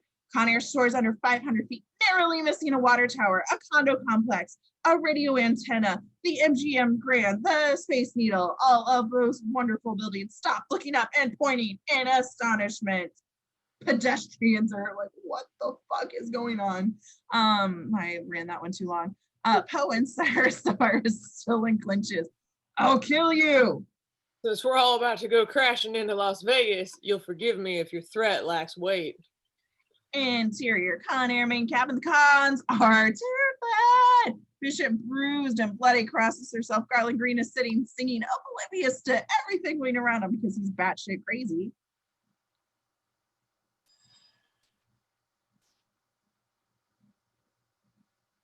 Garland, do I hear you singing? He's got the wind and rain. In his hands, he's got a little bitty baby. In his hands, he's got everybody here. In his hands, he's got the whole world in his hands. Exterior skies over Las Vegas. Con Air flies over Vegas World, the Sahara. Wet and Wild Water Park over the Riviera. Do half those exist? I don't know. Down to 12 feet, the fuselage vibrates violently. The plane plows through high-tension telephone wires. It bounces 3 times into Las Vegas Boulevard, and its wing clipping a dozen parked cars. It roars down the strip, past the Stardust, the Desert Inn, Treasure Island. Its wings sheer up. It breaks up in section. It comes to a stop in the sparkling porte cochere of the Mirage Hotel. Interior, Con Air, Poe, and Cyrus continue to go at it. You ruin everything, Poe, everything. But I will get out of this and I will come a calling. And I promise you the very last little Casey Post thing Casey Post smells as she takes her last gap will be my stinking breath. Cyrus sneers, Poe slugs him, and off they go. Outside Con Air, squad cars and army trucks set up a secured perimeter. Crowds assemble, TV crews arrive, ambulances, prison officials, National Guard, the fire trucks pump gallons of foamy flame retardant at the plane. From a hole in the fuselage, Sally Can't Dance appears, looks at the lagoons and the palm trees of the Mirage facade. We made it. We made it to Sandino's Island. Sandino's Island. Cons remain strapped to the seats scattered around the crumpled fuselage. Survivors, dazed and bloodied, extricate themselves from their seatbelts. Exterior police barricade. The Cobras land. Larkin and Malloy explode from them. Inside Con Air, Poe gets shakily to his feet, bleeding from his head. He walks through the smoke-shredded fuselage, coming up to Baby O on the ground, dying. How am I doing, son? You're doing fine, son. We gotta get you a doctor. In here! Get a doctor in here! It's cool. Am I still coming over for that barbecue? Of course you are. For real? For real. I need a doctor! You done good, Ranger Man. You certainly done good. And just in the nick of time, a pair of EMTs come in with a gurney and they move Baby O to the gurney. Poe holds his hand. Tell me about the barbecue again, son. Well, we're gonna do red hot baby backs with hominy grits, black eyed peas, and pinto beans.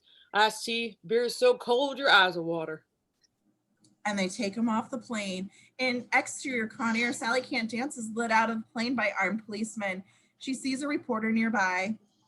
The name is Salvatore Candonza, but you can call me Sally Can't Dance. I'll be writing a book about this. I'll be doing the talk shows, Phil, Oprah, gosh, I'll do Jerry Springer.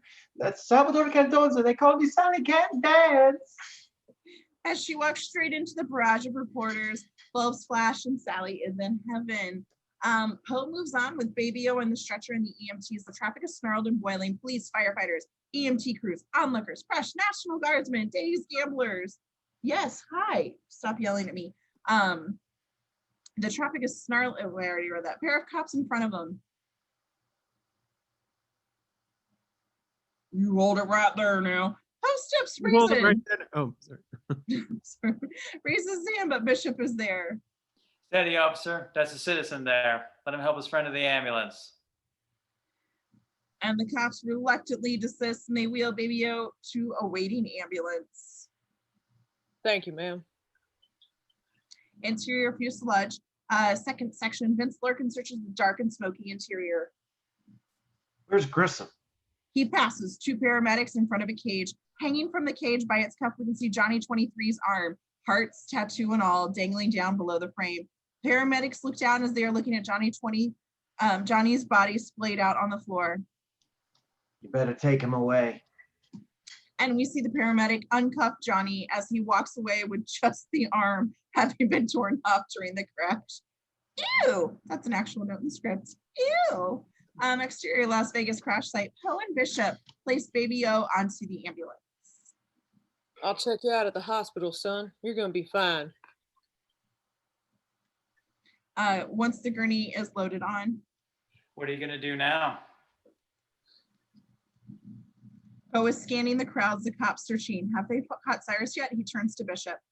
I started this day with a birthday party to get to, and that's what I'm gonna do. I'd like to thank you for my life. You're quite welcome, Sally Bishop. Wear it well. They smile for a beat. But Poe, next time, take the train.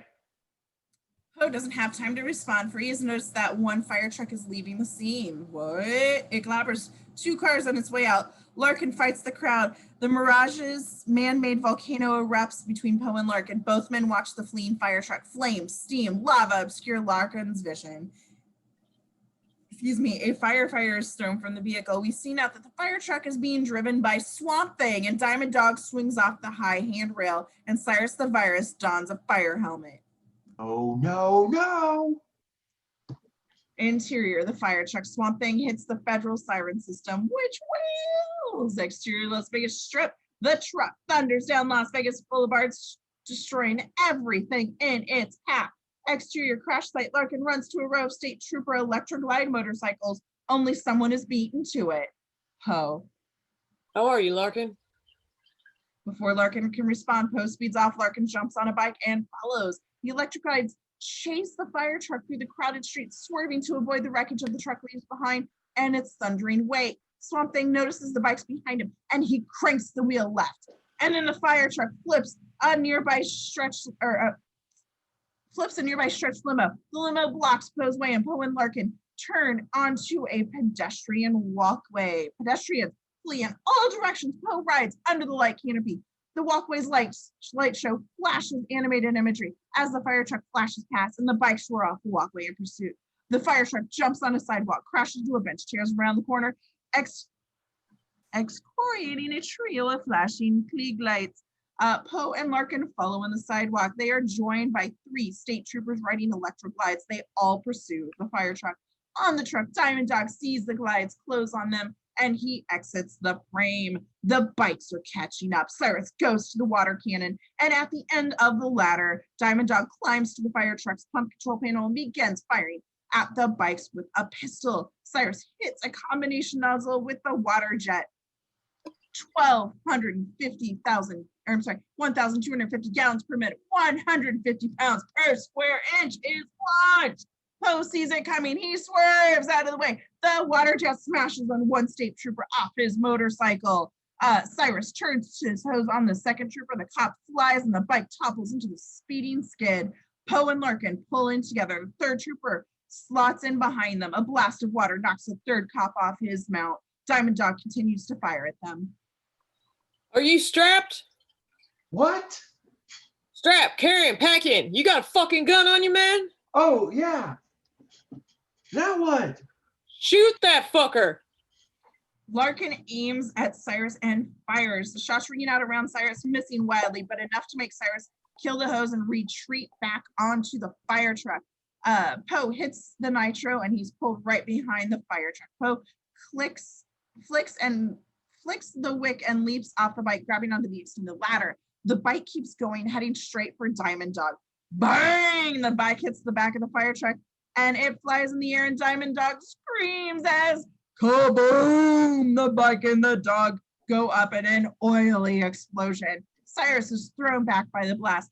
Poe fights hand on hand to the ladder. Cyrus sees him in. Cyrus climbs onto the ladder carrying a Halligan tool. Larkin rides on, catching up to the fire truck. He pulls up alongside it, leans over, grabs onto the side. Larkin's glide skips off to the highway, riderless. Poe is nearly shaken off the ladder. He swings himself off on top of it, looks out to see Cyrus swinging the Halligan at him. Poe rolls out of the way, dangling the lethal tool. Larkin, as he grabs an axe, swings it into the roof of the cab. Swamp Thing is startled as the axe cleaves through the roof. What the fuck are you doing? And Larkin has the length of pre-connected hose. He shoves the hose into the hole of the roof. Larkin jumps down onto the control panel and turns the water valve on. A blast of water pummels Swamp Thing in the cab. Cyrus and Poe continue their battle. Cyrus swings the Halligan at Poe. Poe dodges, kicks at Cyrus. Cyrus falls backwards, and Poe rips a pair of handcuffs from Cyrus's guard uniform. He slaps the cuff around Cyrus's free hand and the other around the rung of the ladder. Fuck. Larkin dives for the pedestal at the revolving turntable and works the levers. Levers? I'm not British. High-pierced squeal of hydraulics and aerial ladder. Poe and Cyrus upon it begins to rise. Swamp Thing struggles with the wheels. The cab is filled with water. Cyrus and Poe, as the ladder rises, going vertical, Poe and Cyrus cling to it. Cyrus pulls a gun. Poe grabs for it. The two grapple, clawing at each other's faces with their free hands, and Poe comes up with a pair of handcuffs from Cyrus's guard uniform as he slaps one cuff around Cyrus's free hand and the other around a rung of the ladder. Cyrus has control of the gun. He sticks it in Poe's face, and it could be over until Poe looks to Larkin, who points ahead. Poe starts down the ladder. Cyrus starts after him, but he can't. He's been cuffed to the rung. Looks like I found a cure for the virus.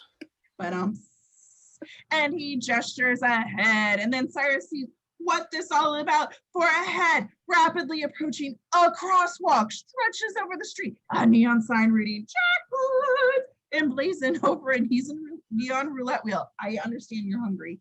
And while this fire truck will clear it, the ladder will not. Cyrus the virus screams. "Ah!" And Poe leaps from the ladder down to Larkin on the pedestal. The fire truck sails under the crosswalk and the ladder smashes into it. A huge explosion, boom, of glass and metal. Cyrus is a smear. Oh, bye, Cyrus. As the force on the aerial rips open the fire truck, 1,000 gallons water erupt. Poe and Larkin hang on for dear life. The fire truck and crosswalk and aerial ladder and water tank emerge in a single salient beam.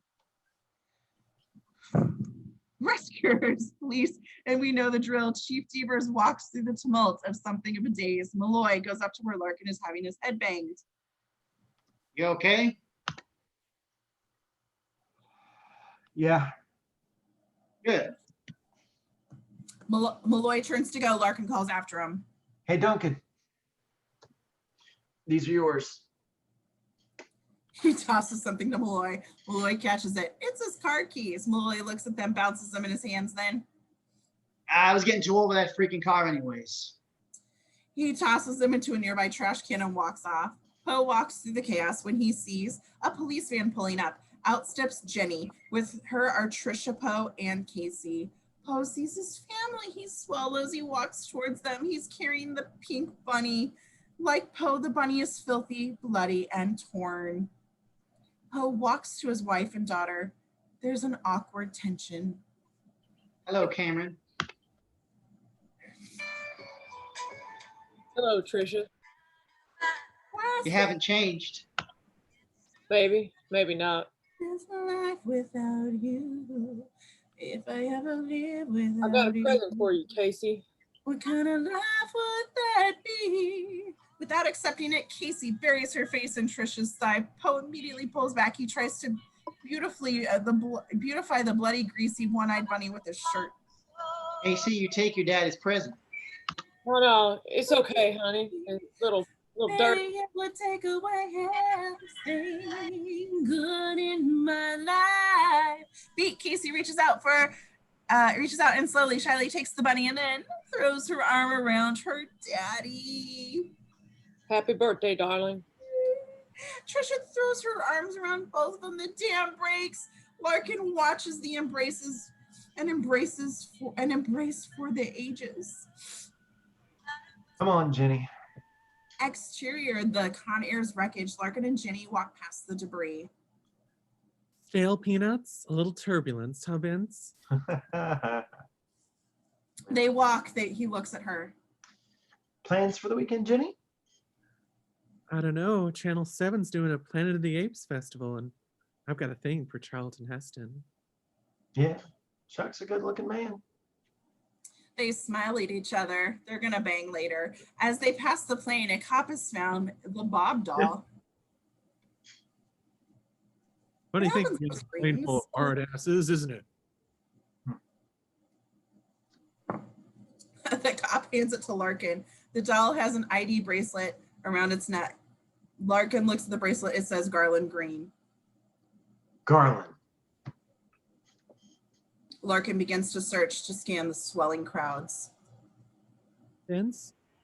And quietly, amidst the tumult, the fire engines, squad cars, and ambulance and emergency crews, the searching cops, the dead, the wounded, the guns, and smoke twist of metal, we see a pair of dice bounce off a rail lined with rubber. Interior the casino, packed, tables 3 deep.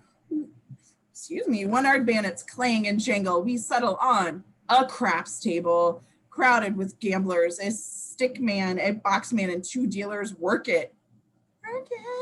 Chips of all colors are thrown, shifted, placed, removed all over the layout with alarming speed. Numbers are placed, odds are laid. The stick man uses his wooden stick to gather the dice and push them down the length of the layout. New shooter coming out. New shooter coming out. Does the new shooter feel lucky? Does he? We follow the dice and they are picked up by a small, shy man in a bad suit with a sheepish smile. It is Garland Green. Yes. Yes, I do. Hold up. I'm in.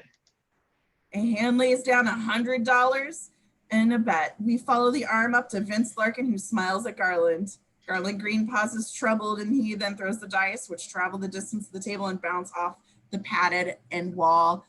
Fading slowly to back, the crowd shears off his rail. The end! Now, Vince doesn't find him at the end. He's just gambling. No, they just let him escape. Yay! I love that. Lost track of him. I feel like I found a cure for the virus. Why didn't they leave that in? Like, that was corny, but awesome. Yeah. That movie will be getting rewatched so much right now. This movie is great. I rewatched it again today, and I love it. And it's hard to get super into character when you're narrating, but I tried. And it's hard, like John Malkovich is like so intense. It's hard to like get in that mindset. I think you got the cadence really well The then. line where like the Corvette's hanging behind the plane though, and he's all, on any other day, that would seem strange. I was like, but it gave me time to put my pigtails in. All right. Well, everyone watching, thank you for watching. We're going to sign off.